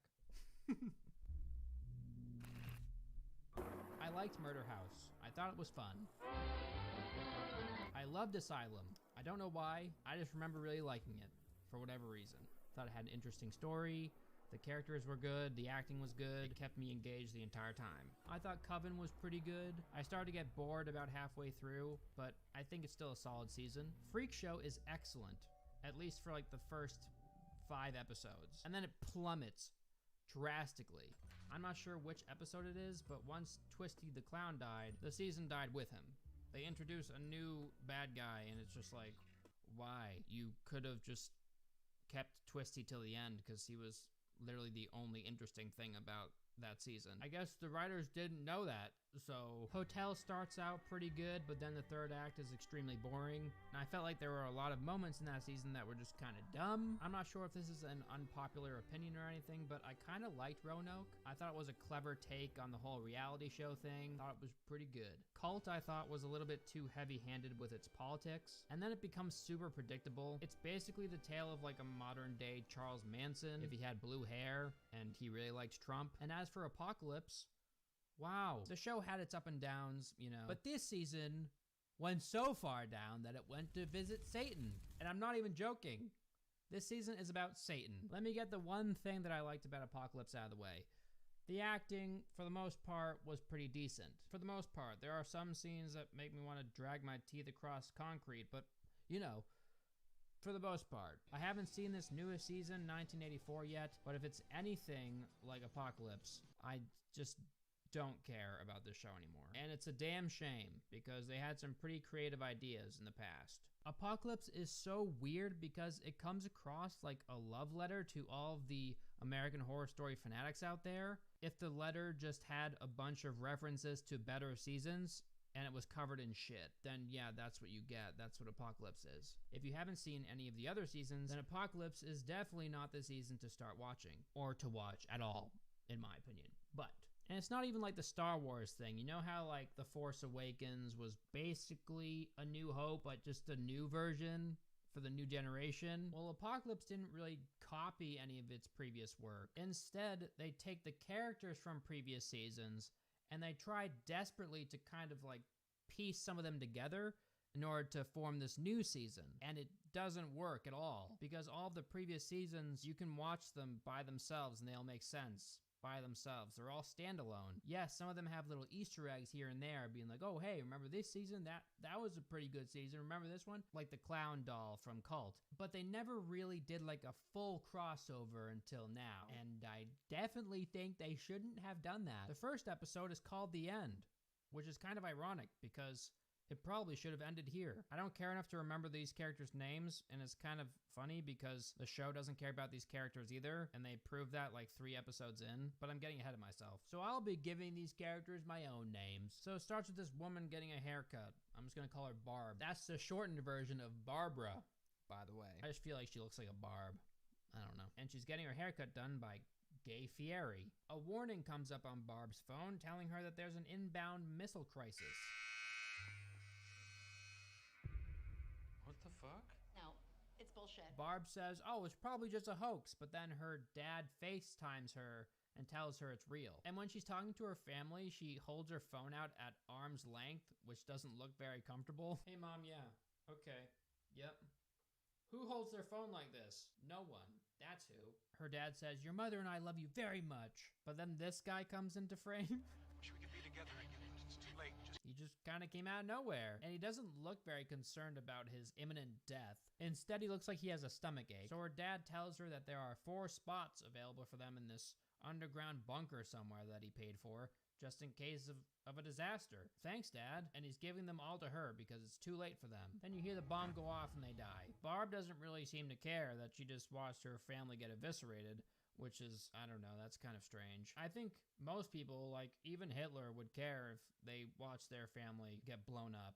but not Barb. So then Barb, her assistant, Gay Fieri, and his grandma all go to the airport. You would assume that the airport would be mobbed with people right now, that the traffic would be absolutely insane if people found out that there were bombs heading towards them. Most people would be trying to fly out of there, but they get there just fine, so that's kind of weird. I mean, yeah, they do run into someone, but the cracked windshield didn't seem to impede their driving at all. And apparently people are just killing each other on the streets, because that's what people would do if they had like 5 minutes left to live. Barb's random boyfriend was left behind, and she has no soul, so she calls him up and she's like, yeah, I'm just gonna break up with you. Sorry, let's go. And they all fly away. And then we get this random scene of like these men in black snatching up this guy because he has good genetic makeup for survival, whatever that means. And they know about this because he gave his DNA to an ancestry website.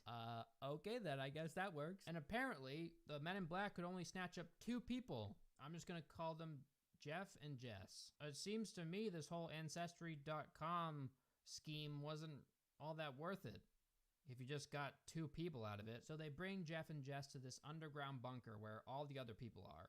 So then they meet this woman named Willavina Venable. Willavina Venable. I'm Wilhelmina Venable. Welcome to Outpost 3. What is it, Russian? Asgardian? What is that? What a nightmare her life must be when she has to give her name to like a customer service representative somewhere. Hello, my computer isn't working. I'm calling because I need to get it fixed. Yeah, sure. Can I get your name? Yeah, it's Wilhelmina Venable. I've dreamt of this day for so long.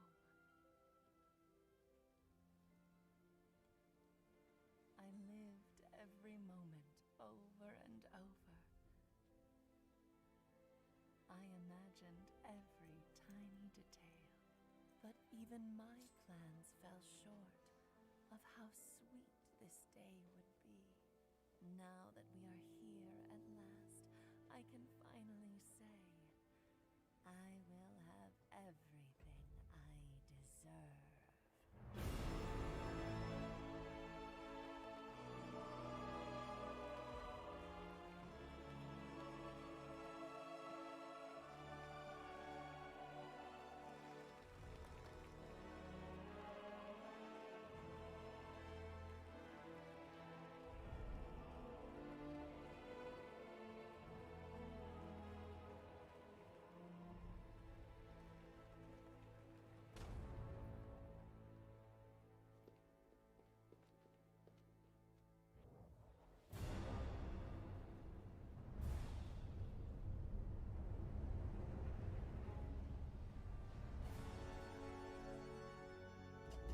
I've said my vows before you all. What's his is now mine. So, let us toast. Noble houses of Innistrad, raise your glass. Not to a blushing bride,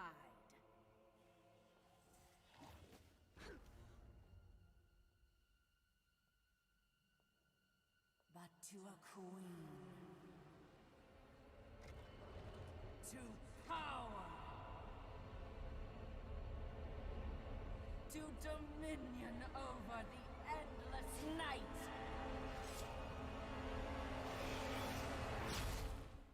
To me.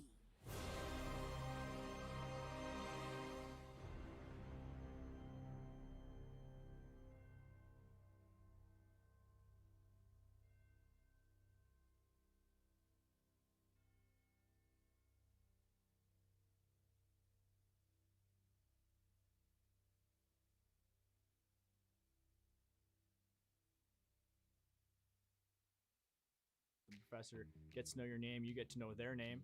Anytime you have a question to ask, they usually could pick you up from the crowd. With a small campus like this, in a really close-knit city, the returns are just gonna pour on you.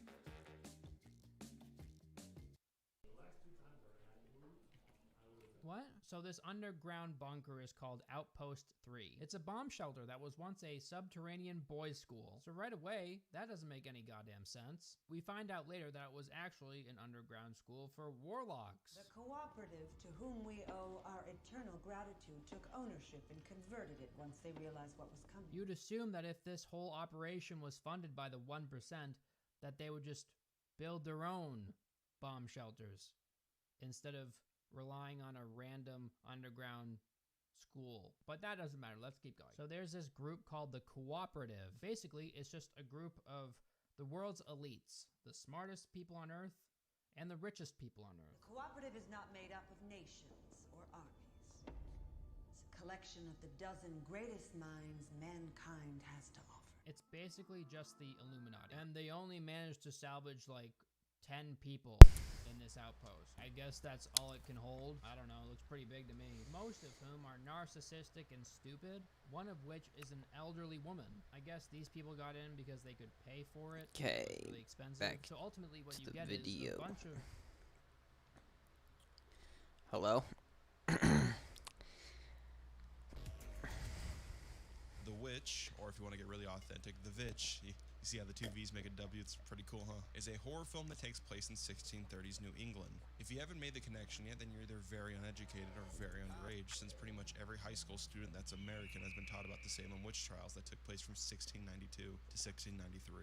If you're not American, then congrats, you slipped through the cracks with this one. These were deemed the Not American. times where any assumption of witchcraft could have led to an early death for a lot of young women, especially if you attempted to defend yourself. Video aside, if you haven't already read it for class, The Crucible is a fascinating playwright that tells a story about the Salem witch trials, as well as the time period of the 1600s. Hello, Anton. Enough about literature, though, it's not bedtime yet. Something on So, the microphone, The Witch is bruh. about a Puritan family that gets banished from the community due to William, the father's extremist beliefs, causing the family to now reside in the woods with complete isolation.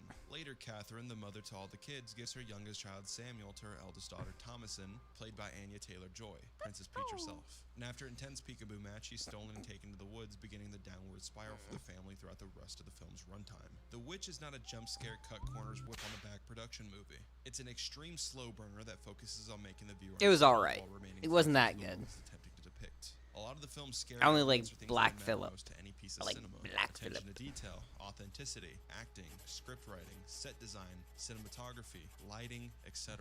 Scary or not, just about anyone who has seen the film can admit that it's beautifully crafted, especially with I just don't a know. budget of $4 million. I don't know While about that, gives bro. life-changing money to the common person, The Conjuring 3, which came out this year, had a budget of $39 million USD, and as you could expect, wasn't that good. James Wan, please go back to The Conjuring, please. Robert Eggers, who directed the film, which was his debut, might I add, goes to extreme lengths to make sure his timepieces are historically faithful and accurate. Either it be 1630s New England in The Witch or 1890s New England in The Lighthouse. And you'll hear about the authenticity of The Lighthouse a whole lot from Big B after this. The Lighthouse is way better.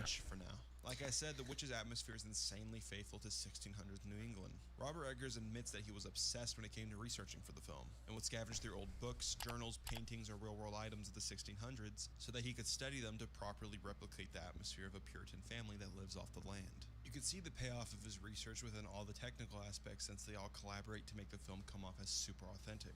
Jaron Blaschke was the film's cinematographer, and his camera work truly conveys the desperation of an early English setting from its location shots of a noisy woods to the claustrophobic medium shots of a family eating dinner, with the only source of light being a lit candle due to the film consisting only of natural lighting. The film is intentionally gray and flat to evict the feeling of sadness, cluelessness, starvation, and struggle, with shadows playing a major role for metaphorical reasons of a woods consuming the family, sin consuming the family, or it could have just been really dark and unreaching. The lighting and shadows are really noticeable when you compare it to a film with complete opposite principles like Midsommar by Ari Aster, which was intentionally filmed to be bright and colorful. Dear Marie, we all know it's not always so easy. Find your flow. Build with Lego bricks. What? Skip. Adults welcome. May I clarify, this isn't a dig to Midsommar. I find the change of norm to be really bold and creative, but since it's a film on this video, I'll save you that earful for Jacob. But the lighting and camera work are great at establishing the setting while invoking discomfort. And it's also enhanced by elements of pre-production. I said Eggers was obsessed with authenticity, and that's because he truly was. So obsessed that all of his production sets were handmade the same way people would have actually built homes in the 1600s, out of mud, straw, wood planks, and sticks. We had to kind of make everything. The family's farm was constructed from scratch. When you look at the farmhouses, fences, and shacks, they really are held together by tape and spit. But not tape, of course, because it's the 1600s. Tree sap, maybe, I don't fucking know. But another piece of authenticity that sticks out is the Shakespearean dialect. The cast all have heavy Yorkshire accents with vocabulary that can be a little confusing in certain sentences. You have a lot of thous, these, theys, and sentences that sound like they could come from Yoda. I be a washing father's clothes like a slave, and thou art playing idle. And the actor deliver their lines beautifully, not sounding weak or unpracticed. Especially Ralph Ineson, who plays William with that deep, intimidating-ass voice that can only be really rivaled by Kratos from God of War. My father spent godly time with his son. This way, boy. Even the child actors do a phenomenal job. Caleb's monologue before death puts every little shitty kid in horror films to shame. Except for the black kid in Halloween 2018.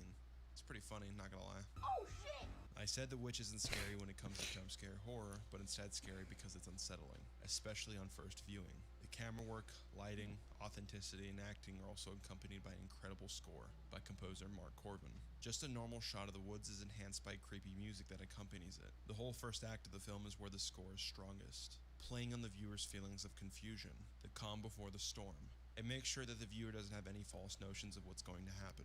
There isn't a montage of the family living a normal life in peace, but instead you see right from the start that there's struggle and that this family will not be able to overcome the situation that they just put themselves in.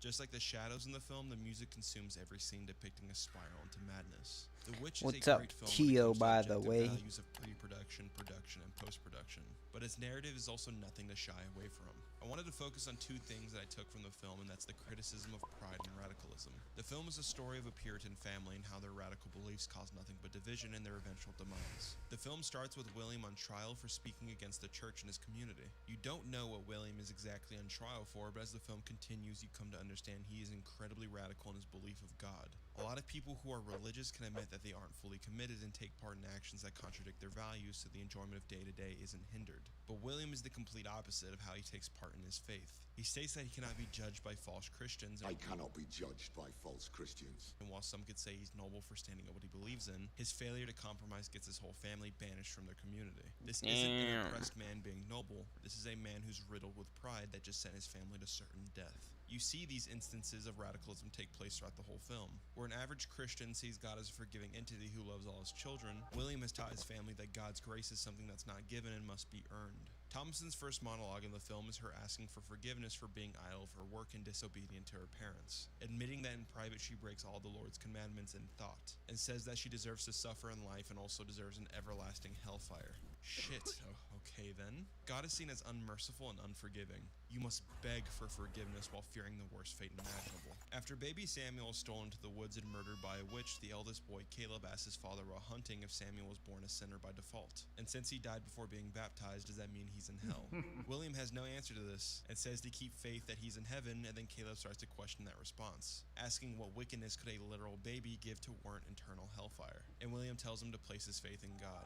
Caleb then starts to fear that if he were to die any day, would he also go to hell since he's not of pure soul either. The family's radical belief in God is what leads them to be consumed by the evil that they try so hard to prevent. Thomason is the catalyst when it comes to showing the viewer the impact of the family's radicalism, and how it caused each member to turn on one another. All the outcomes that happened to Thomason were unjustified, and were the actions that caused her to end up signing Lucifer's book in the end. She didn't sacrifice Samuel to a witch, she didn't sell the silver cup, she didn't persuade Caleb into the woods to then witch him later, she'd even once practiced witchcraft, she didn't kill the twins, and she didn't kill her father. Yes, she was accused of all these wrongdoings. Thomason is constantly taking blame for actions that were out of her control, and the family is so strong in belief that they end up turning on her instead of trusting her word. She literally has to beg for forgiveness while stating that she had no involvement in witchcraft in front of her dying brother, who was actually possessed by a witch of the woods. The twins are also manipulative and evil due to the persuasion of Black Phillip, alongside negligence from a mother figure, since Catherine is so paranoid about her unbaptized baby potentially being in hell. So paranoid that she constantly prays for his forgiveness, instead of raising the two twins. At some point she ties them to a fence because they're so hard to control. The twins pretend to be possessed and blame Thomason, causing William to believe them, and when she makes the case that the children conspire with Black Phillip, he also believes Thomason. So to solve this issue, he locks them all in a shed with Black Phillip and begs to God to forgive his children, for they cannot contain their natural evil. They cannot tame their natural evil. Then in the morning, the twins are stolen by a witch and William is killed by Black Phillip. which causes Catherine to blame Thomason while stating that she's a whore and a slut, and then tries to kill her, forcing Thomason to kill her own mother in self-defense. Parents of the year, everyone. My point is that in the start, William was banished for being too radical in his beliefs, and by the end of the film, his radical beliefs are the reason his family was consumed by the thing they feared most. This radical interpretation of God put the family in a vulnerable state to be taken advantage of, because there was no unity between any of them. Radical devotion ended up being worse than just normal devotion. But another thing that destroyed the family, as I said earlier, was pride. Witches, Jesus, and the devil aside, the family was destined to fail because of William's pride. William's failure to compromise his feelings aside from religion shows how corrupt he already was. He has a baby, 2 young children, an almost adult daughter, and a growing son, and sends them to a life of struggle and hardship because of his ego. Black Phillip and the devil are not the source of destruction for the family, but more so William. After losing a baby to the woods, the rational decision would be to turn around and take your failure as a learning experience. But his pride makes him find justifications for staying, which causes more hardship. Later, you see him tell Catherine that they were lucky that they just only now lost a child for the first time. While sickness was making people drop like flies, this half-empty, half-full point of view is extremely selfish. William is not skilled to survive in the wilderness. His corn sucks and is dying because he can't farm, and he's not catching any food because he doesn't know how to hunt. The only thing he can do is chop firewood. William is also not a good role model. He's incompetent and cowardly, letting his daughter take resentment from Catherine, who believes she lost the silver cup when William sold her for hunting gear. William cannot survive outside of the plantation,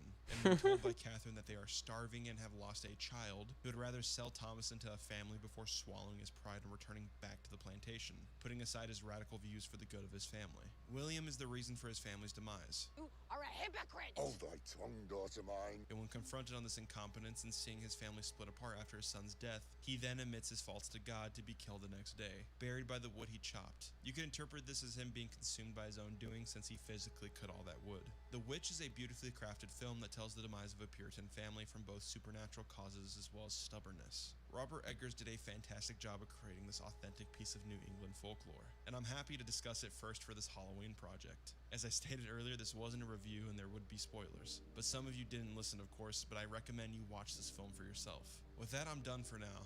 That was my segment. Film If you not enjoyed that what you good. saw and are new to this channel, consider subscribing and watching some of my other projects. But now you're going to be watching a video about The Lighthouse by Bigby. Hold up a minute. Hello, forsaken. I need to figure out how to get my chat overlay on my screen. How to get chat overlay in Streamlabs OBS. Yeah, I'm here. I just need to check. Is there a big delay? Oh wait, no, you retracted. Never mind. Okay.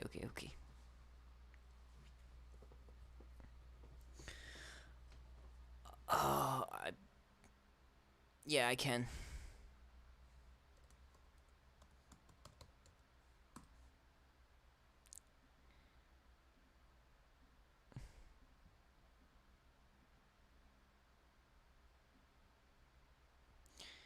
Let's go in full screen. Let's see this Fortnite montage. Also, if anyone knows how to put, I'm using Streamlabs OBS. If anyone knows how to put chat overlay, like I know I have a chat overlay that you guys see, but well, not right now because I have it set to Twitch, which is not showing up for some reason. But if I put it on clean, it works. But I just need to know how to put a chat overlay so I can see it as well.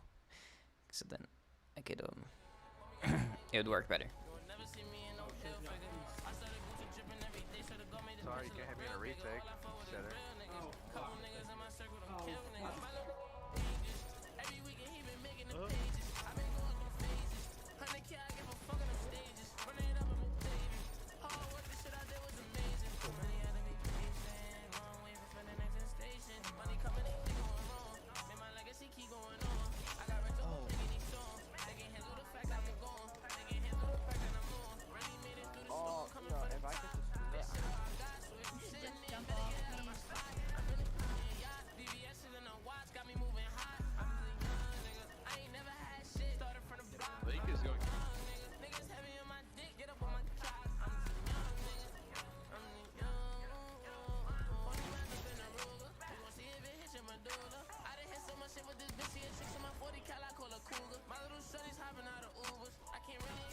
That was clean.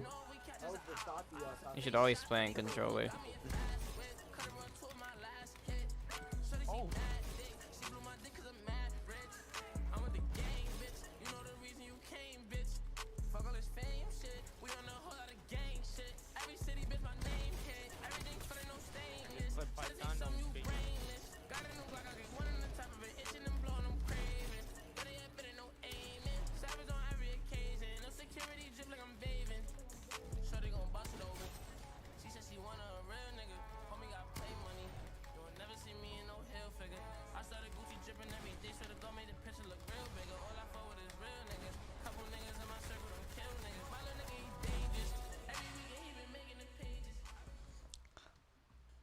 That was pretty good.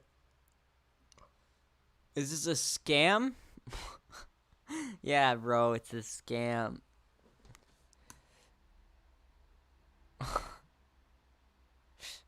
Yeah, I'm just kidding. You were pretty good on controller, though.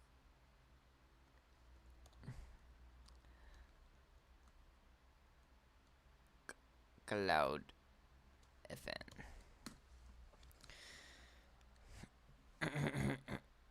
Looks like a loop. Oh, really? Hold up.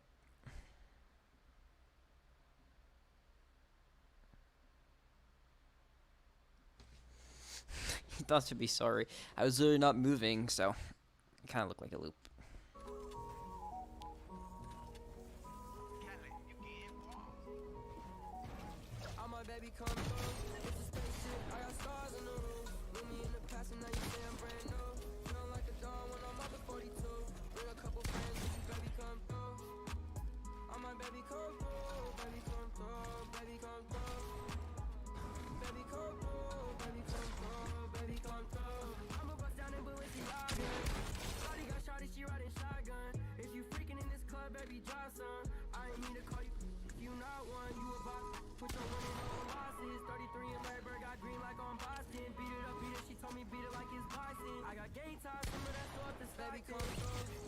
That was clean. Being like point here.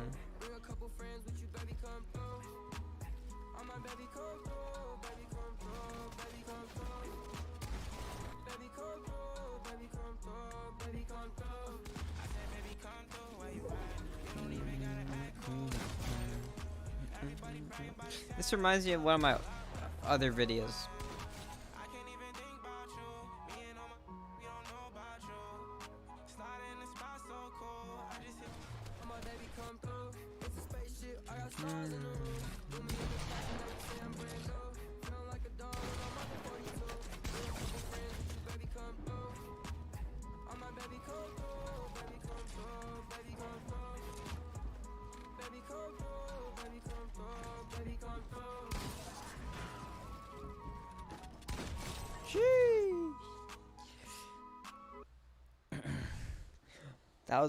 That was pretty good.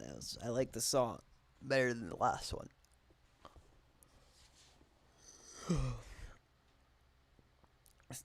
This comment has 11 likes.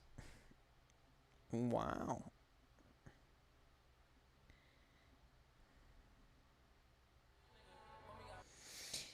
I need to figure out how to put the chat overlay on my screen. Back to my reason. Okay, just give me a sec. I'm just gonna first of all, can y'all not see me? It's so dark. Oh my goodness. One has 18. Huh? Oh yeah, one of the comments has 18 likes. Cool. I'm going. Okay, so I need to go to properties. Oh. Not Twitch. Definitely not. Let's try clean.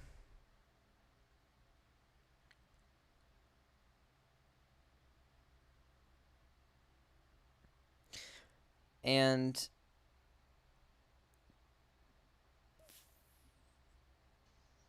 hi, Carrie.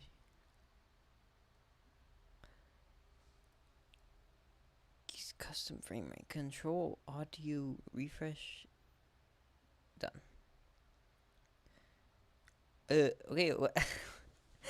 Zerk, you literally did this yesterday, bro. Calm down, bro. Wait. Why is there 5 notifications here? What's going on? Frame drops? Yo. What is there frame drops for? Huh? I'm gonna performance mode. Is this all in performance mode? Okay.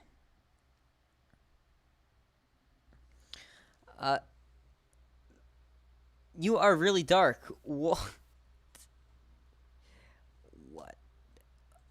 dark. You're really dark. You're really dark, bro. Give me a sec. I'm turning my light.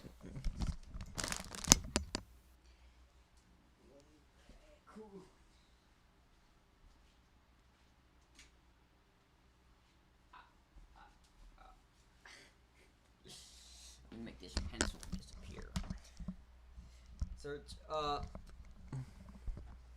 Search up mirths. Mirths. Mirths.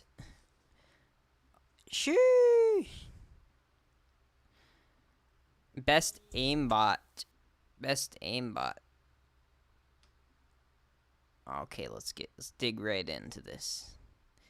Thanks back to my baby Pluto montage, bro. Okay, by the way, guys, if your montage has the song that says something about friends, I'm not reacting to it. It's the shoot. If your montage has shoot in the title, I'm not watching it.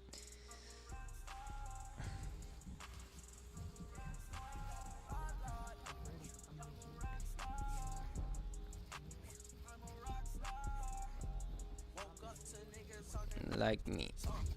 Woke up to monkey sounding like me. Remember Chester Stone, dude? He's awesome. First one in here to die to fall damage, like, look at this, bro. I wish you could put TikTok on your computer.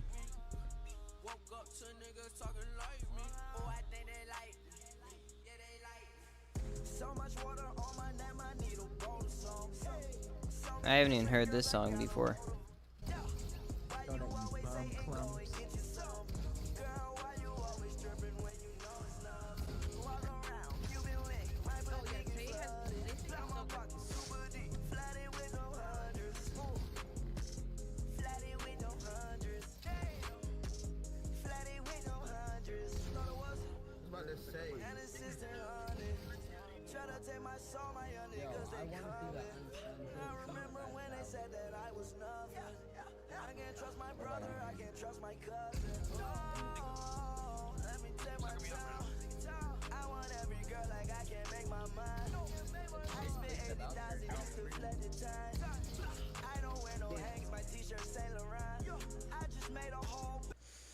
Cool. Zam?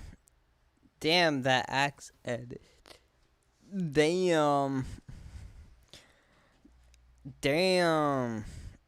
That was cool.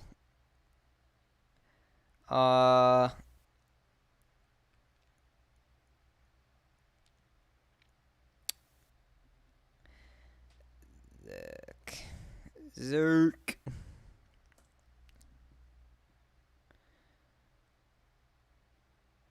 Zerk, bro. Why do I have to go to channel to find your channel? Change your name.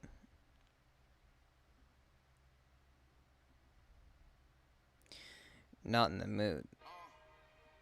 Oh, it's actually good quality. Not some, wait a minute. Oh, no. Wait, that's the the theme park map. Not in the mood right now. Booze right now.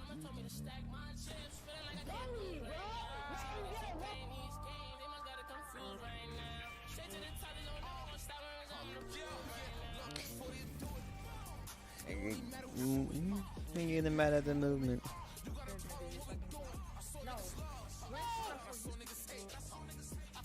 Ooh. 45 is on the waist.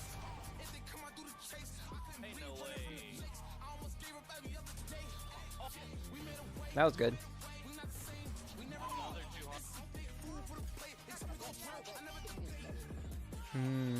Not gonna knock around play.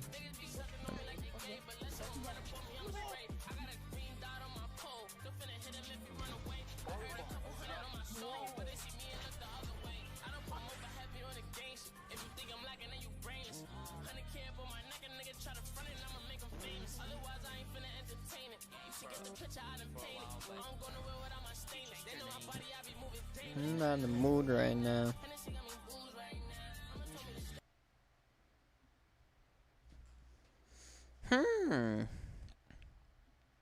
That was good. That was good, Zerk. Some good stuff right there. Winter 1X.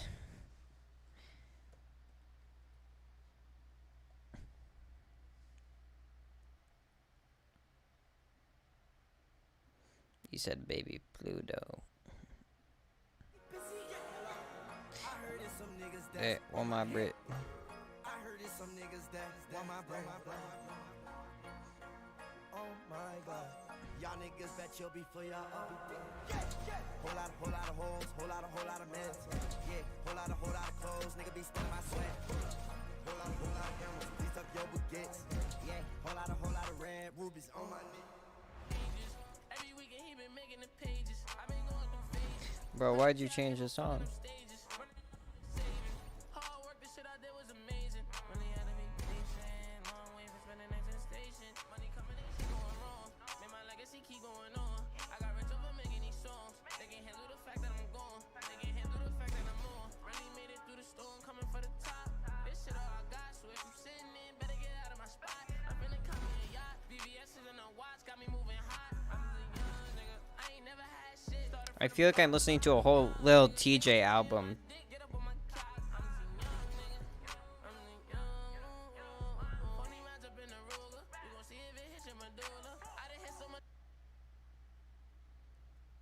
What? My little shorty's hopping out of Ubers. I can't really explain no maneuvers, but just know we catch us a out. That's a face shot, Freddy Krueger. Got me ass whip, cut her on two of my last hit. Shorty, she mad thick. She blew my dick cause I'm mad rich. I'm with the gang, bitch. You know the reason you came, bitch. Fuck all this fame shit. We on a whole lot of gang shit. Every city, bitch, my name hit. Everything for the no stainless. Try to take some you brainless. Got a new Glock, I get one on the top of it, itching and blowing. That was cool. That was pretty cool. I'm getting tired. It's a nice profile picture.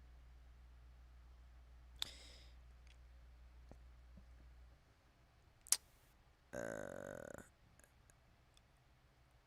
guess that's it. We're gonna go back to my video. Actually, no. I need to figure out how to set up stream overlays.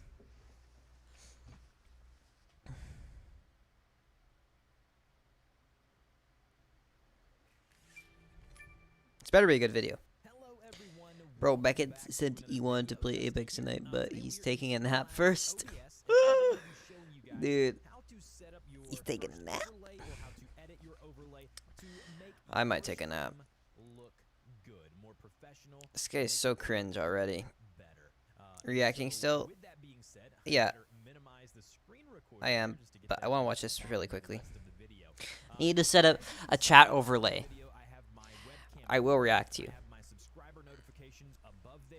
Also have a be right back screen. I also have a stream ending soon screen. Now, with that being said, all of this can be done within Streamlabs OBS. Oh my god, I'm so stupid. I think I just literally go like this. Hold up.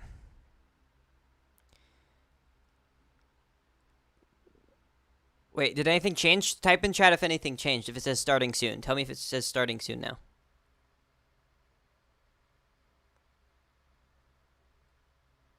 Well, I need to... Maybe it's one of these. I need to add one of these. It did?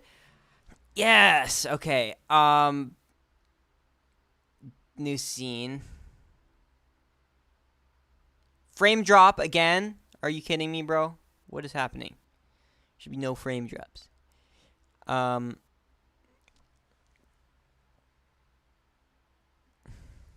just gonna disable this.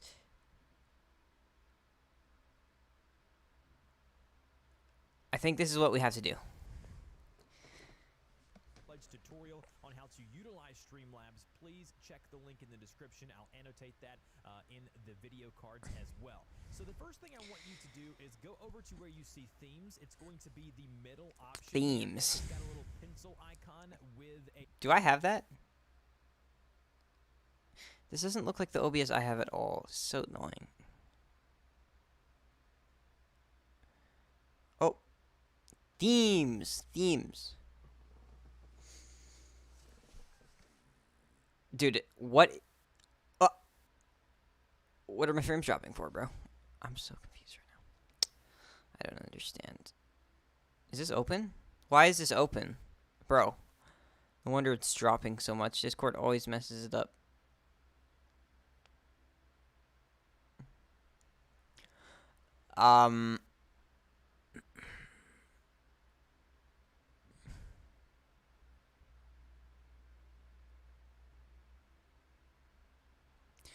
Isn't there two different OBSs? Yes, there's Streamlabs OBS and then there's OBS Studio. Okay, bro. Huh?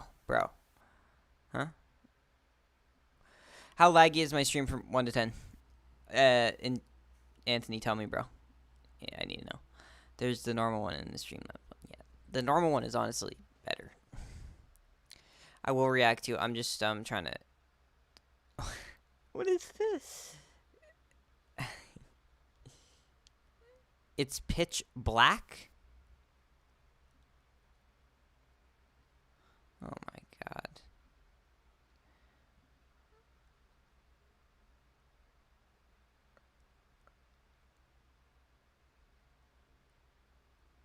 How long has it been pitch black for? What did I do? Stream starting soon. What happened? Are you kidding me, bro? Oh! I'm on new scene. Sorry, guys. I did not mean to do that. Let's do an intermission. This is so bad. That's too far. Yeah. Is the chat even on the intermission? This is so bad.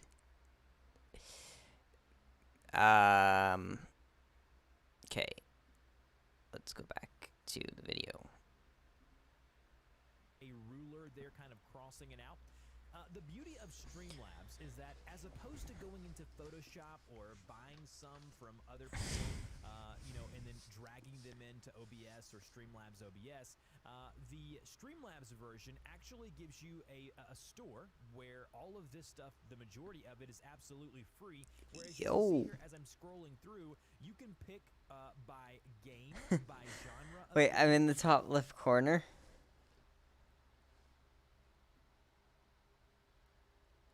Oh, yeah, it's supposed to be like that. But the chat's there, it's not how I want it to be. You can pick by color theme.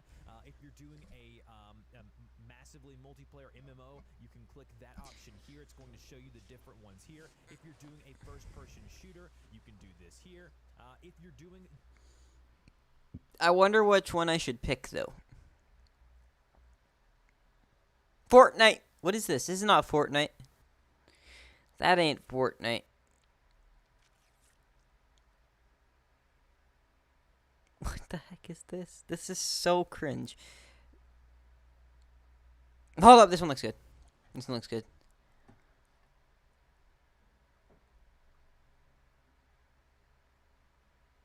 Wait, what? Wait, is this guy just drinking tea on loop? Mock, I'm just trying to do something real quick. Give me a sec. Be right. Short break. Be right back. Oh my goodness. I'm installing this. This looks awesome.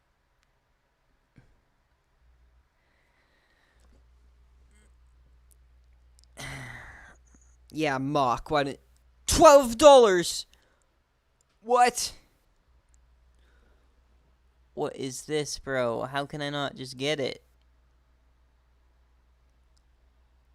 What? Dude, this man literally just said it was free. Just an IRL or a What is wrong with this guy?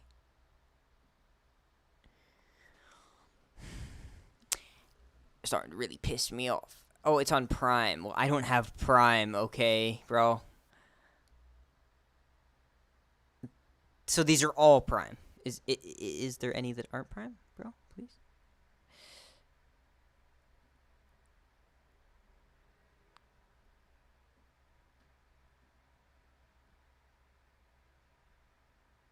Prime.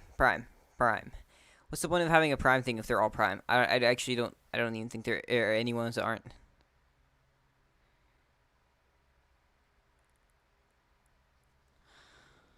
Hey, Reaching, by the way, I need a team. Oh, shut up. Okay, I'll figure this out later. Yeah. Let's, oh, not close OBS. Let's go back onto here. And, let's put it back on live. And then, let's go here. Oh. Performance mode. Okay. Okay, dude. It was Fate. Fate was now. Fate was. We were gonna watch Fate Vex. What a weird name. What? What is that? Yeah, did I type in your name correctly? I gotta put capitals probably.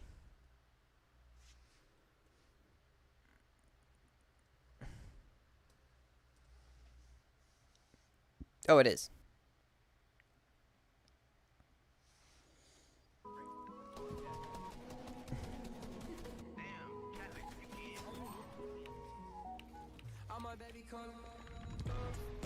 Chip, I got stars in the roof.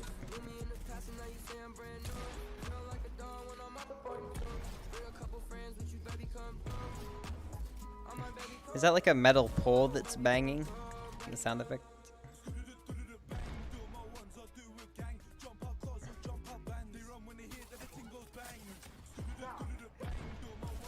Hold up.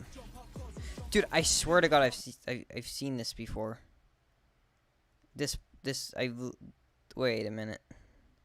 I saw the newspaper transition on some video and I saw that harpoon. I'm not like what? Wait, where was it?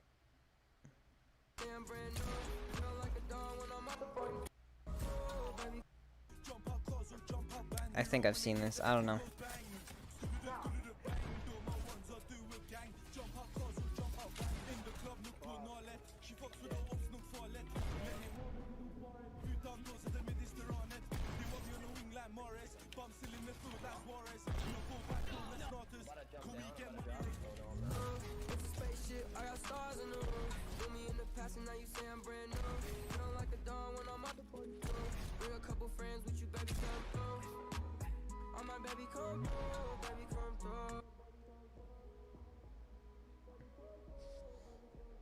That was cool. That was cool. Lol. Did he copy a video? No, I don't think he copied a video. I don't know. I don't think so. I just remember that transition. I've seen it before. I know the transition. I'm not sure about the video. I don't think he did, though. I don't think so.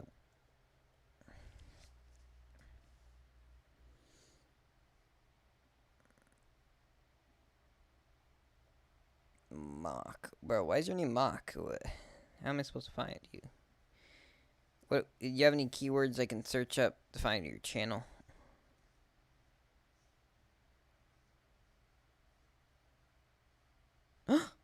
That was easy enough, I think. I guess.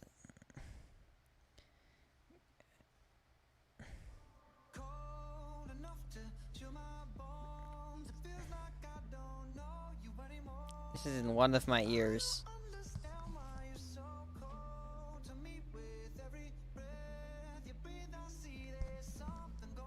I can't hear anything, bro.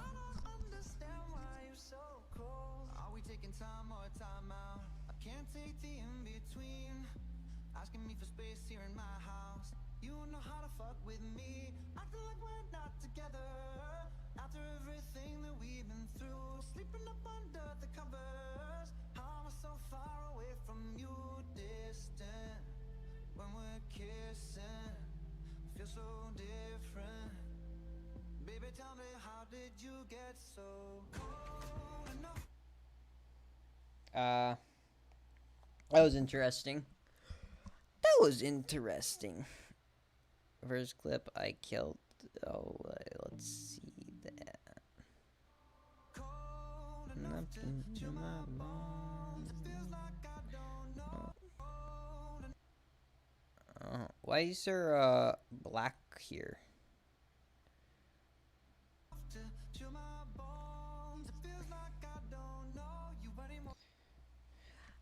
Okay.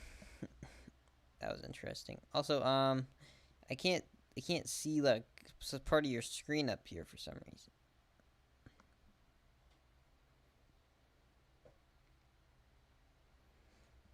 Who is this? What?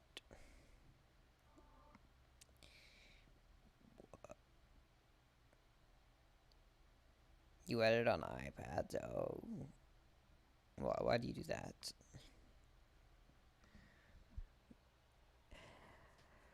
Hello, Jamper X. React. I liked and subbed. Wait. What about Kim X? What about him? Hey, React. By the way, I need a team.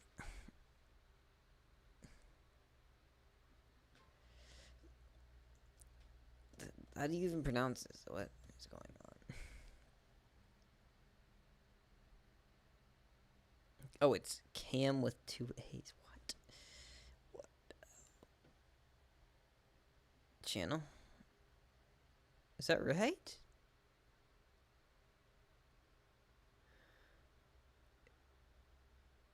Cam.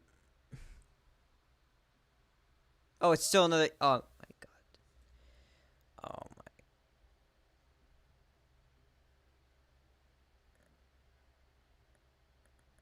Hold up. React to my other thing.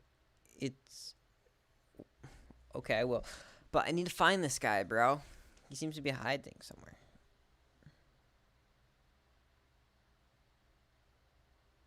Well, I can't find him. He's gonna have to comment on something.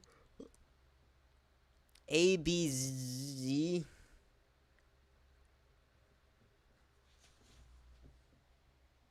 Look how easy that is. If you just have a name that I can search up, it's not that hard, bro.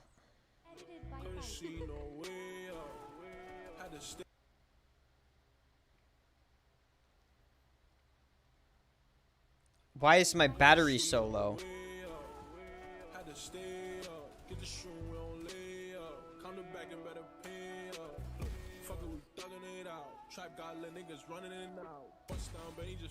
That was good. I think I need a fuck love. No, I don't believe it. I might just keep it. Leave it fucked up, but it ain't no secret. Brand new kicks, no crease. Hop out, flex, new whip, look decent. Can't you tell I'm fighting demons? Why is this video lagging so much? What is wrong with this thing, bro? What is happening? With the ops, cause I ain't seen them, moving dirty, I'ma clean them up. Say you love me, better mean it, Tell me something I don't know about. Tell me some with that line and strike them. All bark, no bite. You no sleep, don't do no typing. Don't lose your life. How we living just to die. My shit got you thinking twice. Fuck that bitch ain't even wife. She ain't on my time. See my wrist, I told her watch it. Bitch, I ain't got the time. Remember running niggas' pockets like what you got. It's mine. Ay, gotta stand out, can't fit it. Okay, sorry. We can't do 4K. I don't think it's not working properly. It ain't working properly. To live it, I can't lie. I've been down for a minute. Speeding that whip, I ain't doing a limit. Girl, I know what to do when I'm in it. She ain't know what to do when I hit it. Stop the front and move. Got nothing to prove. Can't say that it is what it is with them niggas I came with. You shouldn't love me. I'm dangerous. Mama said, look, boy, you famous. Stepped in that trap till they raided. Look, couldn't see no way up. It's good video. Good video. Still slow? Are you watching 4K? That's why. Yeah. This is the first 4K video where it stopped a lot. I mean, I have been streaming for a long time, so it's getting a bit laggy after a while, I guess.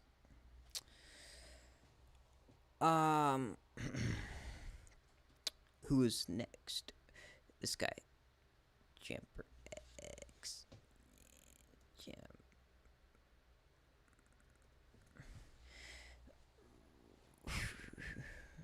Oops, you want me to react to that guy. Okay, I'm gonna quickly check my stream to see how the quality is doing while I'm watching a video, just really quickly.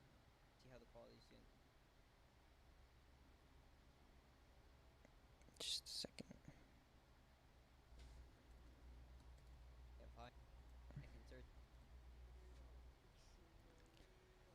Oh god, so bad. What? Why is it even skipping frames, bro? Are you serious? Okay. So dumb. Razor 502. Hold up. Yeah, I don't know what's going on. Very confused. Why does Discord just open like that? I'm very lost right now. Is it like quit?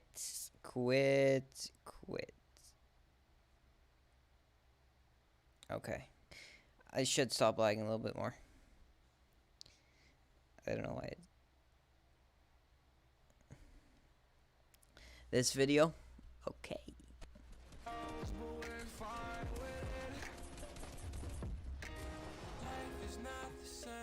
What does that say? First up, editing. Okay. Cool.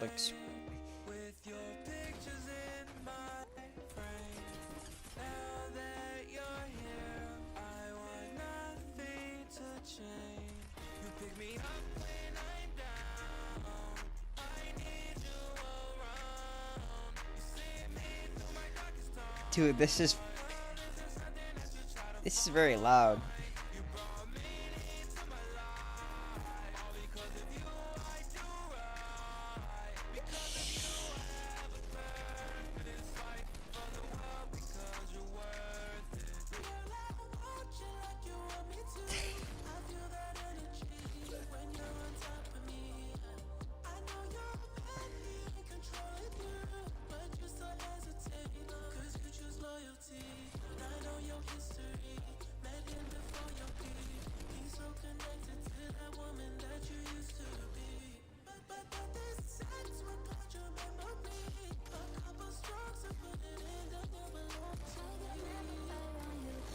Okay, this is getting very it's very hard on the ears. It's very. My Mac will sleep soon, bro. Okay, dude. Okay, I need to watch another video. I need to. Oh god. Turn it down. What? Min. The end? Enjoy this video. Please share to let us know in the comments. We'll be reading them. Oh god, I don't know what's happening.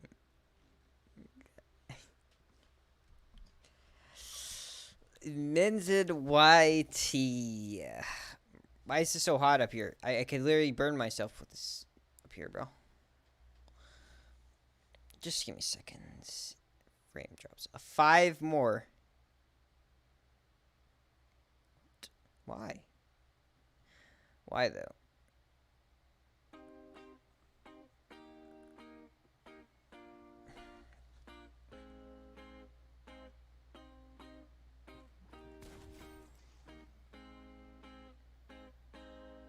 Yeah, she got me crazy, all in my head. Riding with my lady, all to the end. Whip a new Mercedes, that's what I am. I'm missing you lately, love you today.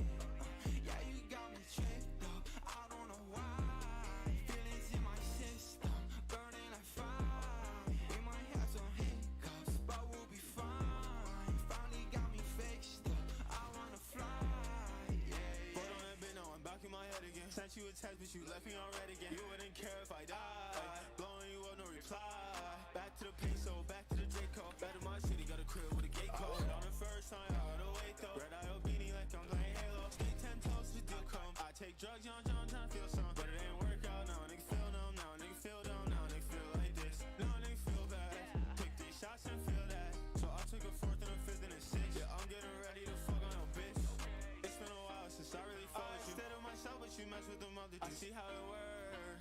See how it works, oh. I took it personal. Yeah, I took it personal. Yeah. Yeah, she got me crazy, all in my head. That was pretty cool. Tommy Eyes. Bruh. React to MW Mezzy, please. What?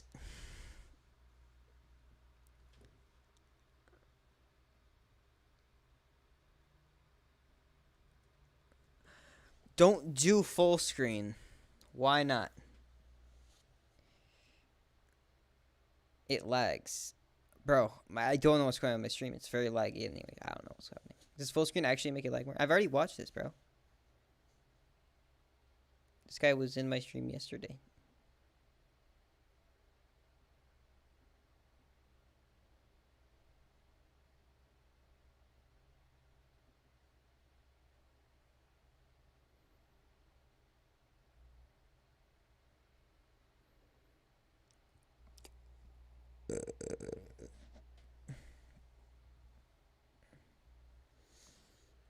Marks YT.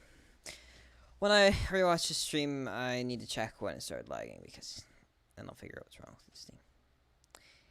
Anime mix. Dude, it's an anime edit, bro. I don't even watch anime.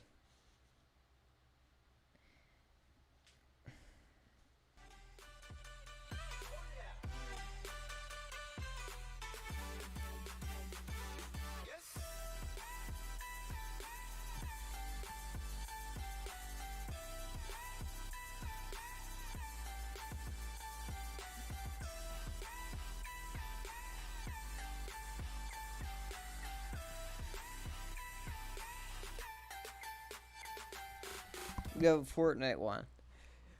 You have a Fortnite. Racking to your music. What? And then like a little heart, like, oh, every animal used in this was immediately consent. Yeah, it'd be like disclaimer.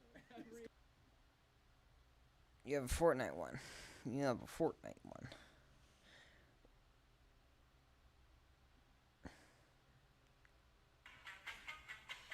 There is no team.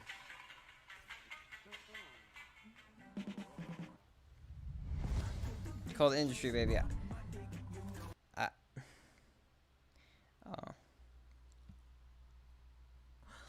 It's for the champions.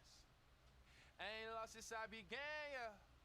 Funny how you said it was the end, yeah. Then I went did it again, yeah. I told you long ago on the road, I got what they waiting for.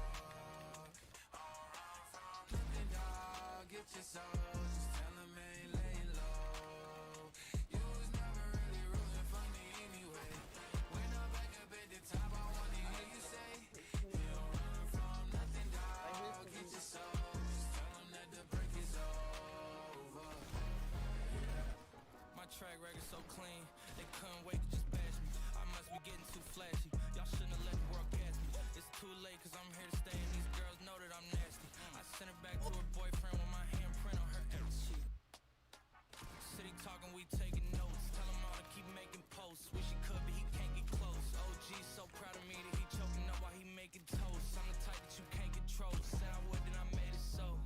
I don't clear up rumors. Where's y'all sense of humor? I'm done making jokes cause they got old like baby boomers. Turn my haters to consumers. I make vets feel like they juniors. Say your time is coming soon, but just like Oklahoma, Mine's coming sooner. I'm just a late bloomer. I didn't peak in high school, I'm still out here getting cuter. All these social networks and computers got these pussies walking around like they ain't losers. I told you long ago on the road, I got what they waiting for. Run from nothing, dog. Get your soul. Just tell them ain't laying low. You was never really rooting for me anyway. When I'm back at the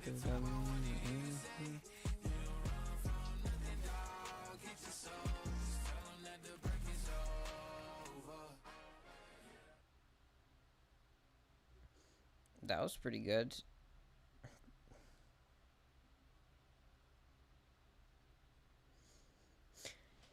Analyzing Evil, Anatomy of Failure.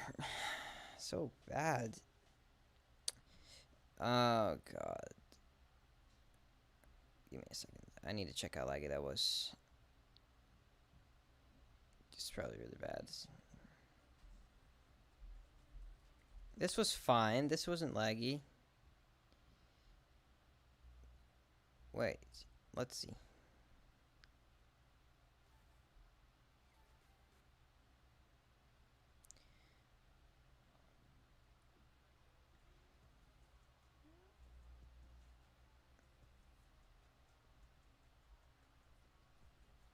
That was kind of laggy.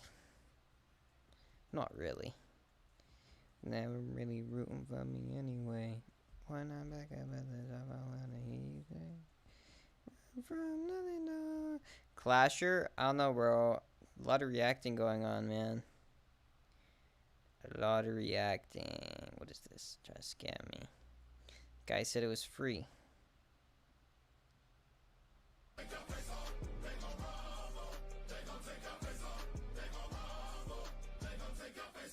It's about drive, it's about power. We stay hungry, we devour. Put in the work, put in the hours, and take what's ours. Like in Simone in my veins, my culture banging with strange. I change the game, so what's my motherfucking name? What are they gonna get though? Desecration, defamation.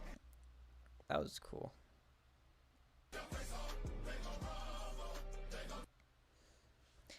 I did all the steps. No, you didn't, bro.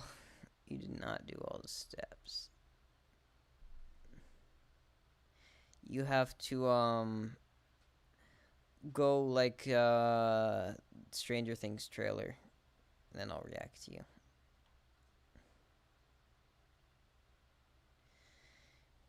Godzilla and Kong enter the MonsterVerse. What?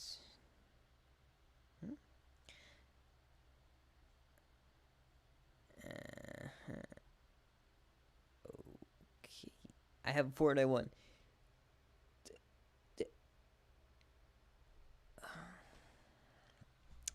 And what is this? If you're black and write anything in the workplace, then you need our new translator app, Niggardly.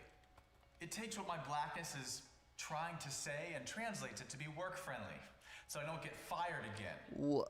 Niggardly takes the way Bro. I communicate and translates it for the predominantly white workplace. Wait. I ain't going to no happy hour. I have plans, but thanks for the invite. Sorry. Dude. Niggardly's turned this businessman into a business, man. Grammar mistakes, spelling mistakes, side conversations. Niggardly catches all the cultural differences before I send a message to a white coworker. Sorry, Caucasian coworker. Why the fuck am I CC'd on something I ain't supposed to see? That ain't my job. That's not my responsibility. BCC, that's what it's for. I get out the chain. You hit me up, I get out the chain. Niggardly helps me code switch after reading a great article on Blavity to 10,000 emails Have you... at my desk. Dude. Please do not CC me on emails. Oh yeah, I gets money. I gets pizza, you know what I'm saying? We get that bread, boy. I'm caked up, baby. Oh. I maximize shareholder wealth. It's a great tool. It helps me chat with people I normally wouldn't. You want me to say the name of the website? Nah, I can't. Sorry, man. Nah. Get Niggardly today. It's hard being black in an all-white company. Niggardly makes it easy. We love Niggardly! Can I download that? The website. Deja comedy. I need to check the App Store, guys. Comedy.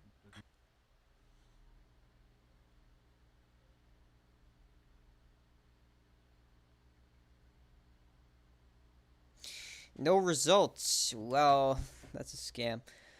Like the white girl lives says it and he doesn't, and then everyone stares at him.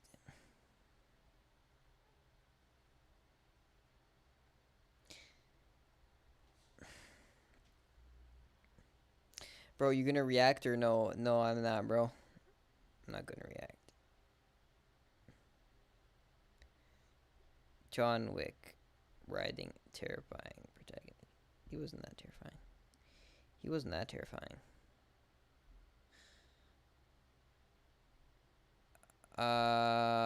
Okay, bye everyone. Anthony. I'll call you when Beckett and me are playing, okay? You changed it, Brendan plays. Why'd you go make another Fortnite montage?